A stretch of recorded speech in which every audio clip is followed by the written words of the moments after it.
पंजाब दे विच organic खेती नूं मानता देण वास्ते तरह तरह के जिहड़े हैगे ने उपराले कीते जांदे ने और संस्थावां वल्लों जिहड़ा हैगा लगातार जिहड़े हैगे ने जागरूकता करन वास्ते कैंप भी लाए जांदे ने। इन्हां दी लड़ी दे विच जिहड़ा हैगा अज जिहड़ा मोगा दे विच पिंड दी सभा लोकां दी ताकत लोकां दे हੱਥ दे हिसाब दे नाल जिहड़ा हैगा अज इत्थे जिहड़ा हैगा एक जागरूकता कैंप लगाया जा रहा जिस दे विच वख-वख खेतीबाड़ी करन दे जिहड़े ऑर्गेनिक तरीके हैगे ने उन्हां बारे जिहड़ी हैगी है जानकारी दित्ती जा रही है। गल करांगे किसानां दे नाल ते होर भी पुछांगे कि की जिहड़े उपाय कीते जा रहे ने क्योंकि इस वेले जिहड़ियां हैगियां खादां दी जिहड़ी मिकदार वधी जा रही हैगी और उहदे नाल जिहड़ियां बीमारियां वध रहीआं ने जिवें कि अज सारी दुनिया दे विच जिहड़ा अज असीं कैंसर दिवस मना रहे हैगे आ कैंसर दे लई जागरूकता कैंप भी लगाए जा रहे हैं उहदा बारे भी ये दस्सणगे डॉक्टर जिहड़े इत्थे खेतीबाड़ी माहर आए हुए ने गल भी करांगे उहनां दे नाल ते हुण आपां उन्नी देर सुणदे हां उहनां दे लैक्चर। कुदरत दे नाल मिल के बहुत घੱਟ खर्चे ते सेहत ते तंदुरुस्ती नूं मुੱਖ रखदिआं होइआं ਉਹ ਇੱਕ ਸਮੇਲ ਬਣਾਇਆ ਹੋਇਆ ਸੀਗਾ। ਉਹ ਕੋਈ ਹਾਈਬ੍ਰਿਡ ਬੀਜ ਨਹੀਂ ਹੁੰਦੇ ਸੀ, ਕੋਈ ਪੈਸਟੀਸਾਈਡ ਨਹੀਂ ਹੁੰਦੀ ਸੀ, ਕੋਈ ਉੱਤੇ ਸਪਰੇਅ ਨਹੀਂ ਹੁੰਦੀ ਸੀ, ਜਿਹਦੇ 'ਚ ਜਾਨਵਰ ਪਸ਼ੂ ਪਤਵੰਤੇ किसान ਜਾਂ खेती नाल जुड़े हुए कोई भी जिहड़ा हैगा आपां शुभ चिंतक सरपंच साहिबान ते खेती माहर जिहड़े हैगे आ साडे कुदरती खेती नाल जुड़े हुए एक्सपर्ट असी ग्राम सभा पिंड घल कलां वल्लों उन्हां नूं जी आए कहने। खेती चार तरह की हुंदी है, एक तां कुदरती खेती, दूजी ऑर्गेनिक खेती, तीजी जिहड़ी पैसटीसाइड ते अजकल ज़्यादा फैली हुई है जहरां नाल भरी पई है वो खेती, चौथी जिहड़ी हैगी है बिना जमीन दे जिहड़ी पानी दे विच ही हुंदी है वो पाइपां दे विच उगाई जांदी है, डुप्लीकेट तकनीक डिवेलप की है जिहड़ी सब तो बुरी है, जिहदे विच जमीन के तत्त जां खुराकी तत्तां की बहुत ज़्यादा कमी हुंदी है। वो हुण जिहड़ी कारपोरेट लैके आ रहा हैगा ते अज दा अपना जिहड़ा प्रोग्राम आ उहदा मेन विशा है कुदरती खेती, जिहड़ी साडी मुढ़ली खेती सी बाबे नानक वेले असीं करदे हुंदे सी। उहदे विच जिहड़ा सीगा वातावरण दा संतुलन कायम रखदे होए असीं कुदरत दे नाल मिल के बहुत घੱਟ खर्चे ते सेहत ते तंदुरुस्ती नूं मुੱਖ रखदिआं होइआं वो एक समੇਲ बनाया होया सीगा। वो कोई हाईब्रिड बीज नहीं हुंदे सी, कोई पैसटीसाइड नहीं हुंदी सी, कोई उत्ते स्प्रे नहीं हुंदी सी, जिहदे च जानवर पशु पंछी चाहे वो मक्खियां होण जिहड़ियां बहुत वधिया रोल निभाउंदियां हैं फसलां दे जिहड़े हैगे आ जिहड़े हैगे फल दे विच वो जीव जंतुआं नूं जां मित्र कीड़े जिहड़े सी वो भी विच आपदा रोल निभाउंदे सी। तां वो खेती बारे गल्लां बातां करांगे। वो जिहड़ा जो समय के मुताबिक चेंज आई किवें असीं वापस जा सकते हैं, किवें रेहां स्प्रेयां तो बिना ये जिहड़ी खेती जिहड़ी हैगी असीं कर सकते हैं, खर्चे घटा सकते हैं, जां जिहड़ियां अज किसानां नूं समस्या आ रहीआं हैं भी असीं आपदी खेती बगाने वास्ते करती। वो हुण कारपोरेट पहलां सानूं रेहां वेचदे सी, फिर स्प्रेयां वेचदे सी, फिर उन्होंने गोदाम बनाए तो हुण उन्हां दी ज़मीनां भी सानूं छड्ड दिओ। तां उन्हां नूं असीं इन्ना गांह वधा लिआ भी अज मुसीबत विच आ गए असीं खुद ही, जां फिर कुछ समस्यावां किसानां दीआं भी जे कोई कुदरती खेती करते हैं आपां तो वो सानूं बीज कित्थों मिलणगे देसी पुरानी किस्म के, वो किवें उगाए जाण, किवें पानी की समस्या ना नेठिया जाए, जिहड़ा सानूं पानी की किते ज़्यादा फ्लड इरीगेशन हो रही है वो ज़्यादा पानी मार कर जाता, किते पानी की बिल्कुल ही शॉर्टेज आई हुई है कई इलाकों तो फिर ये जिहड़ियां समस्यावां उहदे विच वो किवें खेती नूं आपां करिए भी जिहदे नाल वातावरण भी वधिया बने रहे, साडे खर्चे भी घੱਟ आउण, जिहड़ी साडी फसल आ ਉਹਦੀ ਪ੍ਰੋਸੈਸਿੰਗ ਕਿਵੇਂ ਹੋਵੇ ਤੇ ਮੰਡੀਕਰਨ ਦੀ ਸਮੱਸਿਆ ਕਿਵੇਂ ਹੱਲ ਹੋਵੇ ਵੀ ਅਸੀਂ ਆ ਝੋਨੇ ਜਾਂ ਜਿਹੜੀਆਂ ਪ੍ਰਚਲਿਤ ਚੀਜ਼ਾਂ ਹੈ ਜਿਹਦੇ ਨਾਲ ਇੰਨਾ ਜ਼ਿਆਦਾ ਸਾਡਾ ਖੇਤਾਂ ਦੇ ਵਿੱਚ ਤਹਿਸ ਨਹਿਸ ਹੋ ਗਿਆ, ਪਾਣੀ ਦਾ ਵੀ ਮੱਛੀ ਮੋਟਰਾਂ ਦੇ ਖਰਚੇ ਹੋ ਗਏ, ਮਸ਼ੀਨਰੀ ਦੇ ਖਰਚੇ ਹੋ ਗਏ, ਕਿਸਾਨ ਦੇ ਜਿਹੜੇ ਵੱਸੋਂ ਬਾਹਰ ਹੋ ਗਿਆ ਸਾਰਾ ਕੁਝ, ਉਹਨੂੰ ਅਸੀਂ ਕਿਵੇਂ ਕੰਟਰੋਲ 'ਚ ਲਿਆ ਸਕਦੇ ਹਾਂ।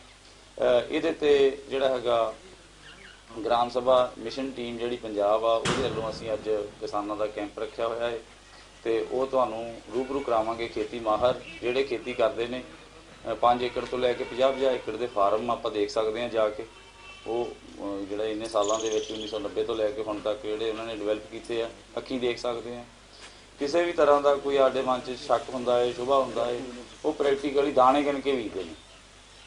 ਜਿੰਨਾ ਮੀਂਹ ਪੈਂਦਾ ਹੈ ਆਪਾਂ ਵੀ ਹੈਰਾਨ ਹੋਵਾਂਗੇ ਵੀ ਕਿੰਨਾ ਮੀਂਹ ਚਾਹੀਦਾ ਹੁੰਦਾ ਤੇ ਅਸੀਂ ਕਿੰਨਾ ਪਾ ਰਹੇ ਹਾਂ, ਜਾਂ ਕਿਹੜੀ ਚੀਜ਼ ਦੀ ਜ਼ਮੀਨ ਨੂੰ ਜ਼ਰੂਰਤ ਹੈ, ਕਿਹੜੀ ਨਹੀਂ ਹੈ। ਇਹ ਸਾਰੀਆਂ ਗੱਲਾਂ ਬਾਤਾਂ ਆਪਾਂ ਸਵਾਲ ਜਵਾਬ ਦੇ ਵਿੱਚ ਵੀ ਕਰਾਂਗੇ, ਸਾਂਝੀਆਂ ਕਰਾਂਗੇ। ਹੁਣ ਮੈਂ ਸਰਦਾਰ ਕੁਲਦੀਪ ਸਿੰਘ ਨੂੰ ਬੁਲਾਵਾਂਗਾ, ਉਹ ਆਪਣੀ ਸਟੇਜ ਨੂੰ ਸੰਭਾਲਣਗੇ ਤੇ ਉਸ ਤੋਂ ਬਾਅਦ ਜਿਹੜਾ ਹੈਗਾ ਬੁਲਾਰਿਆਂ ਨੂੰ ਇੱਥੇ ਸਟੇਜ ਤੇ ਬੁਲਾ ਕੇ ਤੇ ਜਿਹੜੇ ਆਪਣੇ ਵਿਚਾਰ ਸਾਂਝੇ ਕਰਨਗੇ। Sardar Kuldeep Singh. Phagwara good grow cropping system ਵੱਲੋਂ ਜੋ ਮਿਸ਼ਨ ਚਲਾਇਆ ਜਾ ਰਿਹਾ ਹੈ, ਗੁਰਬਾਣੀ ਸਿਹਤ ਖੇਤੀ ਦੀ ਗੱਲ ਮਸਲੇ ਸਾਰੇ ਕਰੂਗੀ ਹੱਲ, ਉਸ ਦੇ ਵੱਖ-ਵੱਖ ਪਿੰਡਾਂ 'ਚ ਕੈਂਪ ਲਵਾਏ ਜਾਂਦੇ ਆ। ਸੋ ਉਸੇ ਲੜੀ ਤਹਿਤ ਹੀ ਅੱਜ ਗ੍ਰਾਮ ਸਭਾ ਮਿਸ਼ਨ ਪੰਜਾਬ ਵੱਲੋਂ ਪਿੰਡ ਘੱਲ ਕਲਾਂ ਵਿਖੇ ਇਸ ਖੇਤੀ ਸਾਸਨ ਵਿੱਚ ਪਹੁੰਚੇ ਕਿਸਾਨ ਵੀਰੋ, ਵਾਹਿਗੁਰੂ ਜੀ ਕਾ ਖਾਲਸਾ, ਵਾਹਿਗੁਰੂ ਜੀ ਕੀ ਫਤਿਹ। ਸੋ ਬੜੀ ਖੁਸ਼ੀ ਦੀ ਗੱਲ ਹੈ ਕਿ ਜਦੋਂ ਪੰਜਾਬ ਦੇ ਵਿੱਚ ਇਸ ਤਰ੍ਹਾਂ ਦੇ ਲਹਿਰ ਆ ਜਿਹੜੀ ਉਹਨੂੰ ਦਿਨ ਬੇ ਦਿਨ ਵਧਾਵਾ ਮਿਲਦਾ ਤੇ ਮਾਸਟਰ ਪਰਮਜੀਤ ਸਿੰਘ ਜੀ ਵਰਗੇ ਉਦਮੀ ਵੀਰ ਸਾਡੇ ਨਾਲ ਜੁੜੇ ਆ, ਅਸੀਂ ਸਾਰੇ ਰਲ ਕੇ ਕਾਫਲਾ ਬਣਦਾ ਜਾ ਰਿਹਾ। ਸੋ ਮੈਂ ਪਹਿਲਾਂ ਤਾਂ ਬਹੁਤ ਧੰਨਵਾਦ ਕਰਦਾ ਮਾਸਟਰ ਪਰਮਜੀਤ ਸਿੰਘ ਜੀ ਦਾ, ਜੋ ਸਾਡੇ ਨਾਲ ਜ਼ੂਮ ਤੇ ਵੀ ਜੁੜ ਕੇ ਇਸ ਬਾਰੇ ਬੜੀ ਵਿਚਾਰ ਵਟਾਂਦਰਾ ਕਈ ਹਫ਼ਤਿਆਂ ਤੋਂ ਚੱਲ ਰਹੀ ਆ, ਉਸ ਦੇ ਵਿੱਚ ਜੁੜੇ ਹੋਏ ਨੇ। ਸੋ ਅੱਜ ਇੱਥੇ ਜੋ ਇਸ Phagwara good grow cropping system ਤਕਨੀਕ ਦੇ ਬਾਨੀ ਸੀ ਅਵਤਾਰ ਸਿੰਘ ਜੀ ਫਗਵਾੜਾ, ਉਹਨਾਂ ਨੇ ਆਉਣਾ ਸੀਗਾ, ਬਹੁਤ ਹੀ ਉਹਨਾਂ ਦਾ ਦਿਲ ਸੀਗਾ ਕਿ ਪਹੁੰਚਣਾ ਹੀ ਪਹੁੰਚਣਾ ਸੀ, ਕਾਰਨ ਕਰਕੇ ਉਹ ਨਹੀਂ ਆ ਸਕੇ। ਅਤੇ ਡਾਕਟਰ ਚਮਨ ਲਾਲ ਜੀ ਵਸਿਸ਼ਟ, ਉਹਨਾਂ ਦੀ ਅਚਾਨਕ 2 ਦਿਨ ਤੋਂ ਸਿਹਤ ਜ਼ਿਆਦਾ ਡਾਊਨ ਹੋ ਗਈ, ਇਸ ਕਰਕੇ ਉਹ ਵੀ ਪਹੁੰਚ ਨਹੀਂ ਸਕੇ, ਮਾਫੀ ਚਾਹੁੰਦਿਆਂ ਨੇ ਉਹਨਾਂ ਨੇ ਵੀ ਆਉਣਾ ਸੀਗਾ। ਆਪਾਂ ਗੱਲ ਕਰੀਏ Phagwara good grow cropping system ਤਕਨੀਕ ਦੀ। ਮੈਂ 2-4 ਗੱਲਾਂ ਹੀ ਕਰਕੇ ਆਪਣੇ ਸਾਥੀਆਂ ਨੂੰ ਟਾਈਮ ਦੇਵਾਂਗਾ, ਕਿਉਂਕਿ ਉਹਨਾਂ ਨੇ ਡਿਟੇਲ ਦੇ ਵਿੱਚ ਤੁਹਾਡੇ ਨਾਲ ਇਹ ਵਿਚਾਰਾਂ ਸਾਂਝੀਆਂ ਕਰਨੀਆਂ ਨੇ ਕਿ ਜੋ ਫਗਵਾੜਾ ਤਕਨੀਕ ਆ ਇਹਦੇ ਵਿੱਚ ਕੀ ਕੀ ਫਾਇਦੇ ਨੇ, ਕੀ ਕੀ ਪਲੱਸ ਪੁਆਇੰਟ ਨੇ, ਜਿਸ ਕਰਕੇ ਇਹ ਜੋ ਨਾਅਰਾ ਗਾ ਪੰਜਾਬ ਗੁਰਬਾਣੀ ਸਿਹਤ ਖੇਤੀ ਦੀ ਗੱਲ ਮਸਲੇ ਸਾਰੇ ਕਰੂਗੀ ਹੱਲ, ਕਿ ਇਹਦੇ ਨਾਲ ਸਾਰੇ ਦੇ ਸਾਰੇ ਮਸਲੇ ਹੱਲ ਹੋ ਸਕਦੇ ਆ।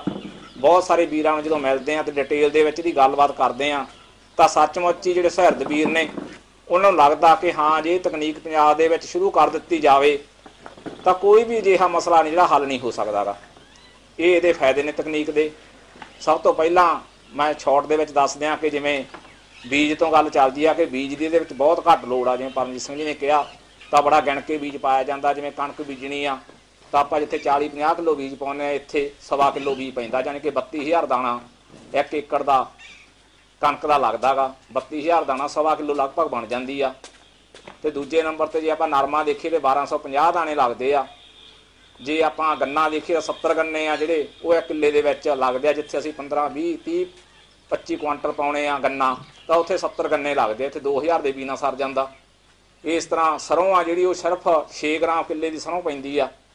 ਯਾਨੀ ਕਿ ਕਹਿਣ ਦਾ ਭਾਵ ਕਿ ਇੰਨਾ ਸਾਰੀਆਂ ਫਸਲਾਂ ਦੀ ਇੰਨੇ ਬੀਜ ਘੱਟ ਪੈਂਦੇ ਆ ਕਿ ਸਾਨੂੰ ਸਰਕਾਰ ਤੋਂ ਕੋਈ ਸਬਸਿਡੀ ਮੰਗਣ ਦੀ ਲੋੜ ਨਹੀਂ ਗੀ ਬੀਜਾਂ ਦੀ। ਉਸ ਤੋਂ ਅਗਲੀ ਗੱਲ ਆ ਜਾਂਦੀ ਆ ਇਹਦੇ ਵਿੱਚ ਕੈਮੀਕਲ ਦੀ, ਕਿ ਬਿਲਕੁਲ ਯੂਰੀਆ DAP ਪਹਿਲੇ ਸਾਲ ਹੀ ਇਸ ਤਕਨੀਕ ਦੇ ਵਿੱਚ ਬੰਦ ਹੋ ਜਾਂਦਾ। ਸਾਨੂੰ ਯੂਰੀਆ ਤੇ DAP ਬਿਲਕੁਲ ਪਾਉਣ ਦੀ ਲੋੜ ਨਹੀਂ। ਤੀਜੇ ਨੰਬਰ ਤੇ ਜਿੱਥੇ ਹੈਗਾ ਪੈਸਟੀਸਾਈਡ ਵੀ ਪਾਉਣ ਦੀ ਲੋੜ ਨਹੀਂ ਗੀ। ਉਹਦੇ ਬਾਰੇ ਡਿਟੇਲ ਦੇ ਵਿੱਚ ਉਸ ਤੋਂ ਬਾਅਦ ਦੱਸਣਗੇ ਵੀਰ ਜੀ ਕਿਉਂ। ਉਸ ਤੋਂ ਅਗਲੀ ਪਾਣੀ ਦੀ ਜਿਹੜੀ ਬਚਤ ਆ ਇਹਦੇ ਵਿੱਚ, ਜਿੱਥੇ ਦੂਜੇ ਮਾਡਲਾਂ ਦੇ ਵਿੱਚ ਸਾਡੇ 8-8 ਘੰਟੇ ਮੋਟਰ ਚੱਲਦੀ ਹੈ, ਇੱਥੇ ਸਿਰਫ 2 ਘੰਟੇ 80-90% ਪਾਣੀ ਆ ਜਿਹੜਾ ਉਹ ਬਚਤ ਹੁੰਦੀ ਆ। 2 ਘੰਟਿਆਂ ਵਿੱਚ ਹੀ ਮੋਟਰ ਚੱਲੂਗੀ ਸਾਡੀ। ਯਾਨੀ ਜੇ ਇਹ ਤਕਨੀਕ ਪੰਜਾਬ ਵਿੱਚ ਸ਼ੁਰੂ ਹੁੰਦੀ ਆ ਤਾਂ ਜਿਹੜੇ ਪਾਣੀ ਦੇ ਮਸਲੇ ਨੇ ਸਾਡੇ ਹਰਿਆਣੇ ਦੇ ਨਾਲ ਜਾਂ ਹੋਰ ਇਹ ਵੀ ਖਤਮ ਹੋ ਜਾਣਗੇ। ਇਸ ਤਰ੍ਹਾਂ ਇਹਦੇ ਪਾਣੀ ਦੀ ਆ ਸਾਡੇ। ਉਸ ਤੋਂ ਅਗਲਾ ਫਾਇਦਾ ਇਹਦਾ ਤਕਨੀਕ ਦਾ ਕਿ ਸਾਨੂੰ ਸਾਡੀ ਜਿਹੜੀ ਫਸਲ ਆ ਉਹਦੀ ਕੁਆਲਿਟੀ ਇੰਨੀ ਵਧੀਆ ਹੋਊਗੀ ਕਿ ਵਿਸ਼ਵ ਪੱਧਰੀ ਅਸੀਂ ਆਪਣੀ ਜਿਹੜੀ ਪੂਰੀ ਦੁਨੀਆ ਦੇ ਵਿੱਚ ਫਸਲ ਵੇਚ ਸਕਾਂਗੇ। ਸਾਡੀ ਕੁਆਲਿਟੀ ਇੰਨੀ ਵਧੀਆ ਹੋਊਗੀ ਜੋ ਕਿ ਹੁਣ ਕੁਆਲਿਟੀ ਦੇ ਪੱਖੋਂ ਵੀ ਅਸੀਂ ਮਾਰ ਖਾ ਰਹੇ ਹਾਂ। ਤੇ ਉਸ ਤੋਂ ਅਗਲੀ ਗੱਲ ਹੁੰਦੀ ਹੈ ਕਿ ਜਦੋਂ ਵੀ ਅਸੀਂ ਕੋਈ ਹੋਰ ਮਾਡਲ ਦੇ ਵਿੱਚ ਕੰਮ ਕਰਦੇ ਹਾਂ, ਕੁਦਰਤੀ ਖੇਤੀ ਵਿੱਚ ਕੰਮ ਕਰ ਰਹੇ ਹਾਂ, ਤੇ ਉੱਥੇ ਸਮੱਸਿਆ ਕੀ ਆ ਰਹੀ ਹੈ ਕਿ ਝਾੜ ਘਟ ਜਾਂਦਾ। ਪਰ ਇਸ ਤਕਨੀਕ ਦੇ ਵਿੱਚ ਤੁਹਾਡਾ ਝਾੜ ਨਹੀਂ ਘਟਦਾ ਗਾ। ਅਤੇ ਮਿਸ਼ਨ ਇਸ ਗੱਲ ਦੀ ਗਰੰਟੀ ਦਿੰਦਾ ਕਿ ਜਿਹੜਾ ਹੈਗਾ ਝਾੜ ਆ ਤੁਹਾਡਾ, ਹਰ ਇੱਕ ਕਿਸਾਨ ਆ ਜਿਹੜਾ ਇਹ ਕੰਮ ਕਰੂਗਾ, ਇਸ ਨੂੰ ਸਮਝ ਕੇ ਤਕਨੀਕ ਨੂੰ ਕਰੂਗਾ ਤਾਂ ਉਸ ਦਾ ਉਹਨੂੰ ਫਾਇਦੇ ਹੋਣਗੇ ਕਿ ਉਸ ਦਾ ਜਿਹੜੀ 1 ਕਿੱਲੇ ਦਾ ਪ੍ਰਤੀ ਜਿਹੜਾ ਹੈਗਾ ਪ੍ਰਾਫਿਟ ਆ ਉਹ ਵੱਧ ਤੋਂ ਵੱਧ ਉਹਨੂੰ ਨਿਕਲੂਗਾ। ਤੇ ਮਿਸ਼ਨ ਹੀ ਇਹ ਆ, ਸਾਡਾ ਸੰਕਲਪ ਹੀ ਇਹ ਆ ਫਗਵਾੜਾ ਤਕਨੀਕ ਦਾ ਸੰਸਥਾ ਦਾ, कि जिन्ने भी किसान नूं वध तो वध आमदन आ, जी प्रॉफिट वध देना, आमदन नहीं कि उन्होंने प्रॉफिट सारे खर्चे कढ़ के लगभग 80-90 हज़ार रुपया, ਲੱਖ रुपया किला सारे खर्चे कढ़ के ये आमदन दिंदा गा। ये थोड़े ਜਿਹੇ मैं मुख कारण दस्से आ ते इस नूं असीं पूरे पंजाब च फैलाउण दे विच सारिਆਂ ने रल मिल के हंभला मारना। ये एक अद्धे बंदे का काम नहीं गा, सारिਆਂ ਨੂੰ रल के सानूं ਇਹਦੇ ਵਿੱਚ सहयोग देना पऊगा। बाकी संस्था ਵੱਲੋਂ जिवें कि होर कोई भी मॉडल दुनिया दे विच उन्हां ਵੱਲੋਂ दावा संस्था ਵੱਲੋਂ कि कोई भी जिहा मॉडल है नहीं पूरी दुनिया दे विच जिहड़ा इस दे मुकाबले विच होवे। इहदा आधार आ कोई इस तरह ਦੀਆਂ ਗੱਲਾਂ नहीं गईਆਂ ते परखिया होया मॉडल आ 1996 तो अवतार सिंह फगवाड़ा आपदे खेत दे विच इहनूं 50-60 किल्लिਆਂ ਦੇ ਵਿੱਚ लगातार कर रहे आ। ਅਤੇ ਹੁਣ भी ਉੱਥੇ ਲੋਕ ਆ ਵੱਖ-ਵੱਖ ਹਫ਼ਤੇ 'ਚ 3 ਦਿਨ ਪ੍ਰੋਗਰਾਮ ਰੱਖਿਆ ਹੁੰਦਾ, ਉੱਥੇ ਲੋਕ ਦੇਖਣ ਜਾਂਦੇ ਆ, ਪੰਜਾਬ 'ਚੋਂ ਜਾਂਦੇ ਆ, ਹਰਿਆਣੇ 'ਚੋਂ ਆਉਂਦੇ ਆ, ਯੂਪੀ 'ਚੋਂ ਆਉਂਦੇ ਆ, ਰਾਜਸਥਾਨ 'ਚੋਂ ਆਉਂਦੇ ਆ ਤੇ ਦੇਖ ਕੇ ਸਾਨੂੰ ਉੱਥੇ ਪਤਾ ਲੱਗਦਾ ਕਿ ਸੱਚਮੁੱਚ ਜਿਹੜਾ ਮਾਡਲ ਆ ਸਾਡੇ ਸਾਰੇ ਮਸਲੇ ਹੱਲ ਕਰ ਸਕਦਾ ਗਾ। ਤੇ ਉਸ ਤੋਂ ਬਾਅਦ ਇਹ ਤਕਨੀਕ ਦੇ ਵਿੱਚ ਨਾ ਤਾਂ ਕਿਸੇ ਨੂੰ ਕੋਈ ਪ੍ਰੋਡਕਟ ਸੇਲ ਕੀਤਾ ਜਾਂਦਾ, ਕਿਸੇ ਨੂੰ ਕੋਈ ਪ੍ਰੋਡਕਟ ਸੇਲ ਨਹੀਂ ਕੀਤਾ ਜਾਂਦਾ, ਕੋਈ ਵੀ ਬੀਜ नहीं बेचा जाता, कोई स्प्रे नहीं बेची जाती गी ते ना ही कोई फीस ली जाती आ। जानी इस दे पिछे कोई भी लुकमा एजेंडा नहीं गा। कई बार अपने मन च ख्याल हुंदा कि जदों इस तरह के प्रोग्राम किए जाते हैं तो उन्होंने गल घुमा फिरा के कोई ना कोई आपका प्रोडक्ट सेल करना हुंदा। इत्थे इस तरह का भी कोई मंतव नहीं गा, इहदे पिछे कोई भी लुकमा एजेंडा नहीं गा। जिहड़े भी लोग इहदे विच लगे हुए आ उन्हां दा सिर्फ इक्को एक मकसद आ कि असीं पंजाब दी धरती आ जिहड़ी पंजाब दे किसान नूं आ जो गुरबाणी की गल आ उस दे मुताबिक खेती नूं 5 तत्तां दी मैनेजमेंट करके ये उन्हां दी तकनीक आ जिहड़ी उन्होंने पेश कीती आ, जिस दे नाल सारे दे सारे लोग सब इहदे च जिहड़े सफल हो सकदे आ। कोई भी मसला इहदे नाल आ जिहड़ा साडा ओह अजिहा नहीं गा जिहड़ा हल ना हो सकदा होवे। सो ये मुख होणगे ते इस नूं चलाउण वास्ते असीं पिछले लगभग 1 साल तो जिवें जूम मीटिंगां करदे आ। मेरा नाम है कुलदीप सिंह, मेरा पिंड मधेके आ, मेरा तुसीं नंबर नोट कर लिओ 97 806 32 1000। ये तो तुसीं WhatsApp मैसेज करके तुसीं ये तो कोई भी जिहड़ियां हैगियां वीडियो लगातार दियां साडे कोले हैगियां इहदियां ਉਹ ਤੁਹਾਨੂੰ ਅਸੀਂ भेजते रहांगे। 97 806 32 1000 कुलदीप सिंह। ਆਪਾਂ ਬਾਅਦ 'ਚ ਵੀ नंबर दे देंगे ਤੁਹਾਨੂੰ। तो ये असी जी जूम मीटिंग होंगी हफ्ते 3 दिन, वो मंगलवार बुधवार तो वीरवार 3 दिन शाम को 7:15 बजे इस मिशन की गल होंगी आ। उस समय समय जो फसलों बीजनिया उन्होंने किमें बीजना होना पहला एडवांस महीना असी फसल की तैयारी करवाउण लग जाते हैं। तो जूम मीटिंग के वध तो वध किसानों को बेनती करदा जुड़िया करो शाम को। और जुड़न के नाल तुहाडे जिहड़े मन के सवाल होंगे डॉक्टर अवतार सिंह जी, चमन लाल जी, जिहड़े होर किसान ने वो भी आउंदे ने इत्थे, तो वो तुहाडे सवालों के जवाब दिंदे आ। सो उस दे नाल असीं सानूं नाल दी नाल अपडेट मिलती रहिंदी ते बहुत सारे लोग ਇਹਦੇ ਵਿੱਚ ਅੱਗੇ ਵਧ ਰਹੇ ਆ। ਹੁਣ ਨਰਮੇ ਦੀ ਰੁੱਤ ਆ, ਜਿਵੇਂ ਹੁਣ ਨਰਮੇ ਦੀ ਗੱਲ ਚੱਲ ਰਹੀ ਆ, ਨਰਮੇ 'ਚ ਹੋਰ ਕਿਹੜੀਆਂ ਸਬਜ਼ੀਆਂ ਲਾਉਣੀਆਂ ਉਹਦਾ ਹੁਣ ਸੈਮੀਨਾਰ ਹੋ ਕੇ ਹਟਿਆ, ਤਾਂ ਖੁੱਲੀਆਂ ਗੱਲਾਂ ਹੁੰਦੀਆਂ ਨੇ। ਇਸ ਕਰਕੇ ਤਕਨੀਕ ਦੇ ਵਿੱਚ ਸਾਨੂੰ ਜ਼ਰੂਰ ਜਿਹੜਾ ਹੈ ਘਰੇ ਬੈਠ ਕੇ ਮੀਟਿੰਗ ਦੇ ਵਿੱਚ ਜੁੜਨਾ ਚਾਹੀਦਾ। ਹਰ ਰੋਜ਼ ਸ਼ਾਮ ਨੂੰ ਜੁੜਿਆ ਕਰੋ। ਸੋ ਮੈਂ ਜ਼ਿਆਦਾ ਸਮਾਂ ਇਸ 'ਤੇ ਨਹੀਂ ਲਾਉਂਗਾ ਕਿਉਂਕਿ ਬੂਟਾ ਸਿੰਘ ਧੀਰਾ ਪੱਤਰਾ ਜੋ ਕਿ organic farming club Ludhiana Punjab ਦੇ ਪ੍ਰਧਾਨ ਨੇ, ਸ਼ਾਹੀਵਾਲ ਦੀਆਂ ਆਪਣੀਆਂ ਗਾਈਆਂ ਨੇ, ਇਹ 'ਤੇ ਵੀ ਕੰਮ ਕਰ ਰਹੇ। ਬਰਾਜੇਲ 'ਤੇ ਇਹਨਾਂ ਨੂੰ ਭੇਜਿਆ ਸਰਕਾਰ ਨੇ। ਸੋ बहुत मेहनत कर रहे हैं। पूरे का पूरा दिन आ जिहड़ा रात नूं देर रात तक सुबह तो उठ के इन्होंने सोशल मीडिया ते अपडेट रहिंदे ने अते सारे सवालों के जवाब दिंदे ने। कई ग्रुप चलते हैं WhatsApp, ये तुहानूं घर बैठण नूं सारे के सारे सवालों के जवाब दिंदे रहिंदे ने। उन्होंने बहुत मेहनत कर रहे हैं लगातार। अज भी उत्थों चल के नाल इन्हां दे साथी सुखविंदर सिंह जी किंगरा जी वो पहुँचे ने, सदेव सिंह जी झोख हरियार तो पहुँचे ने, सारे आए ने, राजपत साडे नसीह कलां तो ये आए ने। सो ये टीम आ जी काम कर रही है लगातार कि इस तरह काम किया जाए। सो मैं बेनती करदा बूटा सिंह जी धीरा पत्तरां नूं कि वो अपने आए किसान वीरां दे नाल अपने विचार साझे करनगे। बूटा सिंह जी धीरा पत्तरां जी की फतेह। किसान वीरो, मेरा नाम बूटा सिंह है, पिंड धीरा पत्तरा, जिला फिरोजपुर। तो तुहानूं मैं पहलां अपने बारे थोड़ा जिहा दसना चाहुंदा कि अज तो 10 साल पहलां किसानां ने इकट्ठे होकर खेतीबाड़ी ਜਿਹੜੇ ਹੈਗੇ ਸੀ ਅਫਸਰ ਡਾਕਟਰ ਮੁਖਤਿਆਰ ਸਿੰਘ ਭੁੱਲਰ ਉਹਨਾਂ ਨੇ ਉਪਰਾਲਾ ਕੀਤਾ ਕਿ ਸਾਡੀ ਕਿਸਾਨਾਂ ਦੀ ਇੱਕ ਸੁਸਾਇਟੀ ਬਣਾਈ ਪਿੰਡ ਧੀਰਾ ਪੱਤਰਾ 'ਚ, ਜਿਹਦਾ ਮੁੱਖ ਮੰਤਵ ਇਹੀ ਸੀਗਾ ਕਿ ਆਪਾਂ ਕਿਸਾਨ ਇਕੱਠੇ ਹੋ ਕੇ ਜੇ ਇਸ ਤਰ੍ਹਾਂ ਇੱਕ ਤਾਂ ਵਿਚਾਰ ਵਟਾਂਦਰੇ ਕਰਨ ਲੱਗ ਪਈਏ, ਇੱਕ ਜਿਹੜਾ ਆਪਦੇ ਖੇਤ ਦੇ ਵਿੱਚ ਵਰਤਣ ਵਾਲਾ ਜ਼ਰੂਰੀ ਸਮਾਨ ਹੈ, ਖਾਦ ਬੀਜ ਦਵਾਈਆਂ ਇਕੱਠੀਆਂ ਲੈ ਆਈਏ, ਕੁਛ ਮਸ਼ੀਨਰੀ ਇਕੱਠੀ ਵਰਤ ਲਈਏ ਤੇ ਆਪਣੇ ਕਾਫੀ ਮਸਲੇ ਹੱਲ ਹੋ ਸਕਦੇ। ਚਲੋ ਇਹ ਸਾਰਾ ਕੁਛ ਕੀਤਾ ਜਿਹਦੇ ਚੰਗੇ ਰਿਜ਼ਲਟ ਸਾਹਮਣੇ ਆਏ। ਇਹ ਕਰਦਿਆਂ मेरे हथी एक किताब आई भगत ਪੂਰਨ ਸਿੰਘ ਪਿੰਗਲਵਾੜਾ ਦੀ, ਜਿਹਨੇ ਤੇ ਲਿਖਿਆ ਸੀ ਕੁਦਰਤੀ ਖੇਤੀ ਕਿਵੇਂ ਕਰੀਏ। ਉਹ ਅਸੀਂ ਸੁਣ ਕੇ ਹੈਰਾਨ ਰਹਿ ਗਏ ਕਿਤਾਬ ਪੜ੍ਹ ਕੇ ਵੀ ਇਹਦੇ ਕਿ ਆਂਦੇ ਵੀ ਸਾਨੂੰ ਖਾਦਾਂ ਸਪਰੇਆਂ ਦੀ ਲੋੜ ਹੀ ਹੈ ਨਹੀਂ, ਕਿ ਉਹਦੇ ਤੋਂ ਬਗੈਰ ਹੀ ਅਸੀਂ ਫਸਲਾਂ ਦੇ ਝਾੜ ਵੀ ਜਿਹੜੇ ਪੂਰੇ ਲੈ ਸਕਦੇ ਹਾਂ ਤੇ ਸਾਰੀਆਂ ਸਮੱਸਿਆਵਾਂ ਦੇ ਹੱਲ ਹੋ ਸਕਦੇ ਆ। ਚਲੋ ਮਾਸਟਰ ਰਾਜਵੀਰ ਸਿੰਘ ਕੋਲੋਂ ਸਮਾਂ ਲੈ ਕੇ ਮੈਂ ਆਪਦੇ ਪਰਿਵਾਰ ਸਮੇਤ ਉੱਥੇ ਗਿਆ, ਉਹਨਾਂ ਕੋਲ ਵੇਖਿਆ। ਉੱਥੋਂ ਸਾਨੂੰ ਦੇਸੀ ਗਾਵਾਂ ਬਾਰੇ ਵੀ ਪਤਾ ਲੱਗਿਆ ਵੀ ਦੇਸੀ ਗਾਵਾਂ ਦੇ ਵਿੱਚ ਕੀ ਗੁਣ ਹੁੰਦੇ ਆ।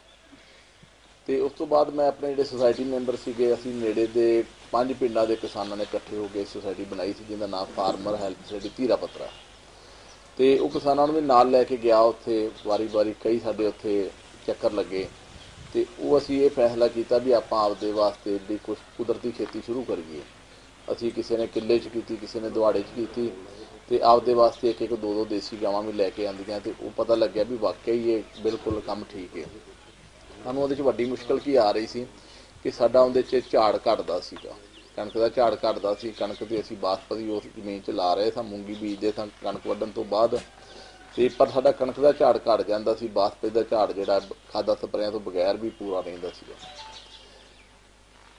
ਚਲੋ ਇਸ ਤਰ੍ਹਾਂ ਕਰਦਿਆਂ ਕਰਾਉਂਦਿਆਂ ਫਿਰ ਸਾਨੂੰ ਖੇਤੀ ਵਿਰਾਸਤ ਮਿਸ਼ਨ ਬਾਰੇ ਪਤਾ ਲੱਗਿਆ। ਸਾਨੂੰ ਪਤਾ ਲੱਗਿਆ ਵੀ ਮਾਡਲ ਬਣਵਾਇਆ ਕਿੰਨੇ ਆ। ਉਹ ਮਹਿੰਦਰ ਦੱਤ ਜੀ ਦਾ ਨਾਮ ਸਾਹਮਣੇ ਆਇਆ, ਉਹਨਾਂ ਦੀਆਂ ਗੱਲਾਂ ਬਾਤਾਂ ਸੁਣੀਆਂ। ਉਹਨਾਂ ਦੇ ਕਈ ਇਸ ਤਰ੍ਹਾਂ ਹੀ ਜਿਵੇਂ ਤੁਸੀਂ ਆਪਦੇ ਪਿੰਡ 'ਚ ਅੱਜ ਕੈਂਪ ਲਵਾਇਆ, ਪਿੰਡਾਂ 'ਚ ਕੈਂਪ ਲਵਾਏ ਆਪਦੇ 'ਚ, ਉਹ ਕਿਸਾਨਾਂ ਨੇ ਜੋ ਇਕੱਠੇ ਹੋ ਕੇ ਗੱਲਾਂ ਬਾਤਾਂ ਸੁਣੀਆਂ ਤੇ ਇਹ ਪਤਾ ਲੱਗਿਆ ਵੀ ਇਹ ਤਾਂ ਬੜੀ ਸਾਜ਼ਿਸ਼ ਦੇ ਤਹਿਤ ਪੰਜਾਬ ਨੂੰ ਜਿਹੜੀ ਹਰੀ ਕ੍ਰਾਂਤੀ ਦਿੱਤੀ ਗਈ ਹੈ ਖਾਦਾਂ ਸਪਰੇਆਂ ਜ਼ਹਿਰਾਂ ਵਾਲੀ, ਤੇ ਇਹਦੇ ਨਾਲ ਇੱਕ ਜਿਹੜੀ ਬਲੈਤਨ ਗਾਵਾਂ ਵਾਲੀ ਜਿਹੜੀ ਇਹ ਚਿੱਟੀ ਕ੍ਰਾਂਤੀ, ਇਹ ਵੀ ਸਾਜ਼ਿਸ਼ ਦੇ ਤਹਿਤ ਦਿੱਤੀ ਗਈ। ਵੀ ਜਦ ਕਿ ਆਪਣੇ ਆਮ ਲੋਕ ਸਮਝਦੇ ਵੀ ਇਹਦੇ ਨਾਲ ਫਾਇਦਾ ਹੋਇਆ, ਆਪਣਾ ਫਾਇਦਾ ਨਹੀਂ ਹੋਇਆ, ਬਹੁਤ ਵੱਡਾ ਨੁਕਸਾਨ ਹੋਇਆ। ਸਾਨੂੰ ਮਹਿੰਦਰ ਦੱਤ ਜੀ ਤੋਂ ਇਹ ਪਤਾ ਲੱਗਾ ਕਿ ਜਿੰਨੀ ਭਾਰਤ 'ਚ ਖੇਤੀ ਹੁੰਦੀ ਹੈ ਉਹਦਾ ਸਿਰਫ 1.5% ਹਿੱਸਾ ਖੇਤੀ ਜਿਹੜੀ ਆਪਾਂ ਪੰਜਾਬ 'ਚ ਕਰ ਰਹੇ ਹਾਂ, ਤੇ ਪਰ ਜਿਹੜੀਆਂ ਜ਼ਹਿਰਾਂ ਨੇ ਉਹ 18.5% ਵਰਤ ਰਹੇ, ਜਿਹਦੇ ਕਰਕੇ ਆਪਾਂ ਅੱਜ ਵਿਹਣੇ ਪਏ ਹਾਂ ਕਿ ਜਿਹੜੇ ਆਪਣੇ ਸੰਘਰਸ਼ ਦੇ ਵਿੱਚ ਦਿੱਲੀ ਵੀਰ ਪਹੁੰਚੇ ਆ ਤੇ ਉੱਥੇ ਵੱਧ ਮੌਤਾਂ ਜਿਹੜੀਆਂ ਪੰਜਾਬੀਆਂ ਦੀਆਂ ਹੀ ਹੋ ਰਹੀਆਂ ਨੇ, ਜਦ ਕਿ ਦੂਜੀਆਂ ਸਟੇਟਾਂ ਵਾਲੇ ਵੀ ਜਿਹੜੇ ਵੀਰ ਨੇ ਉੱਥੇ ਧਰਨੇ ਲਾਈ ਬੈਠੇ ਆ, ਉਹਨਾਂ ਦੀਆਂ ਕੋਈ ਇੰਨੀਆਂ ਮੌਤਾਂ ਦੀ ਅਸੀਂ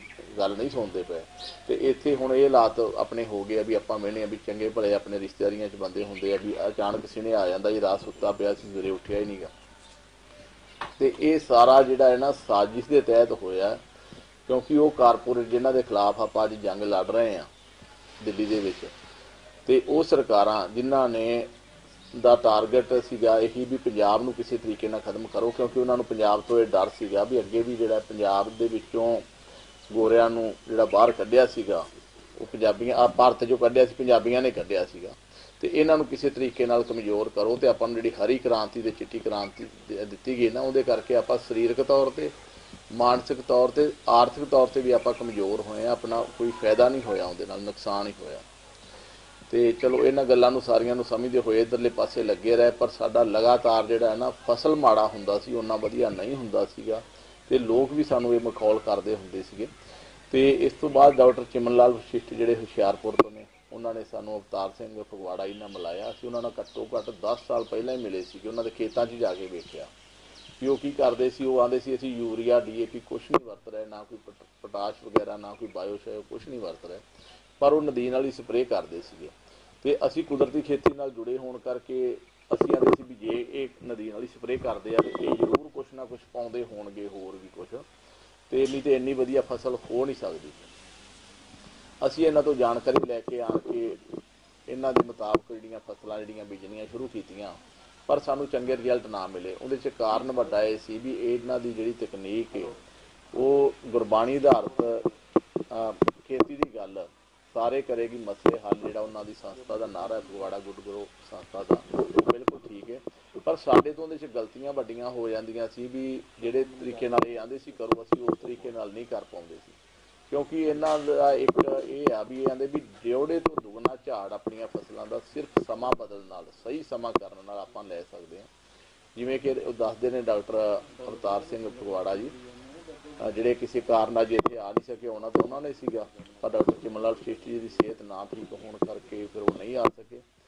ਤੇ ਉਹ ਇਹ ਦੱਸਦੇ ਆ ਵੀ ਜਿਵੇਂ ਮੱਕੀ ਆਪਾਂ ਲਾਉਣੇ ਆ ਅੱਜ ਕੱਲ੍ਹ ਫਰਵਰੀ ਦੇ ਵਿੱਚ, ਉਹਨੂੰ ਜਿਹੜੀ ਵੀ ਆਪਾਂ ਖਾਦ ਸਪਰੇਅ ਪਾਉਣੀ ਹੈ ਉਹ ਆਪਦੀ ਮਰਜ਼ੀ ਮੁਤਾਬਕ ਪਾਉਣੀ ਹੈ, ਬੀਜ ਆਪਦੀ ਮਰਜ਼ੀ ਮੁਤਾਬਕ ਲਾਉਣਾ। ਜੇ ਇਹੀ ਦਾ ਸਮਾਂ ਬਦਲ ਲਿਆ ਜਾਵੇ, ਅੱਜ ਕੱਲ੍ਹ ਦੀ ਜਿਹੜੀ ਲੱਗੀ ਹੋਈ ਮੱਕੀ ਹੈ ਇਹ 100 ਮਣ ਤੱਕ ਵੀ ਨਿਕਲਦੀ ਹੈ, ਤੇ ਜੇ ਉਹੀ ਬੀਜ ਉਹੀ ਖਾਦ ਸਪਰੇਅ ਸਾਰਾ ਕੁਝ ਜਿਹੜਾ ਜੂਨ ਦੇ ਵਿੱਚ ਕੀਤਾ ਜਾਵੇ ਤੇ ਉਹ ਮੱਕੀ ਜਿਹੜੀ ਹੈ 40 ਮਣ ਤੋਂ ਵੱਧ ਬਣੀ ਨਿਕਲਦੀ।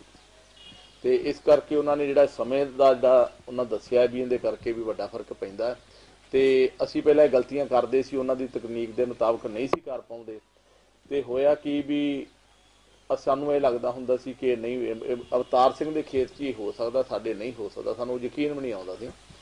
ਪਰਮਾਤਮਾ ਨੇ ਇੱਕ ਕਲਾ ਵਰਤਾਈ।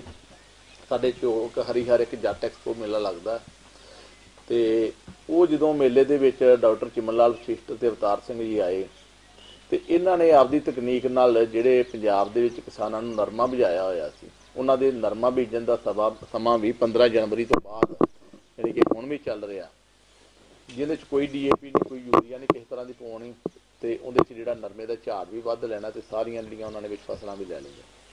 ਤੇ ਇਹਨਾਂ ਨੇ ਉਹ ਕਿਹਾ ਸੀ ਕਿਸਾਨਾਂ ਨੂੰ ਵੀ ਤੁਸੀਂ ਉਸ ਮੇਲੇ ਤੇ ਇੱਕ ਬੂਟਾ ਨਰਮੇ ਦਾ ਲੈ ਕੇ ਆਓ ਤੇ ਉੱਥੇ ਆਪਾਂ ਇਹ ਕੰਪੀਟੀਸ਼ਨ ਤੁਹਾਡਾ ਕਰਾਵਾਂਗੇ ਵੀ ਕਿਹਦੇ ਨਰਮੇ ਦੇ ਬੂਟੇ ਨੂੰ ਵੱਧ ਟਿੰਡੇ ਲੱਗੇ ਆ।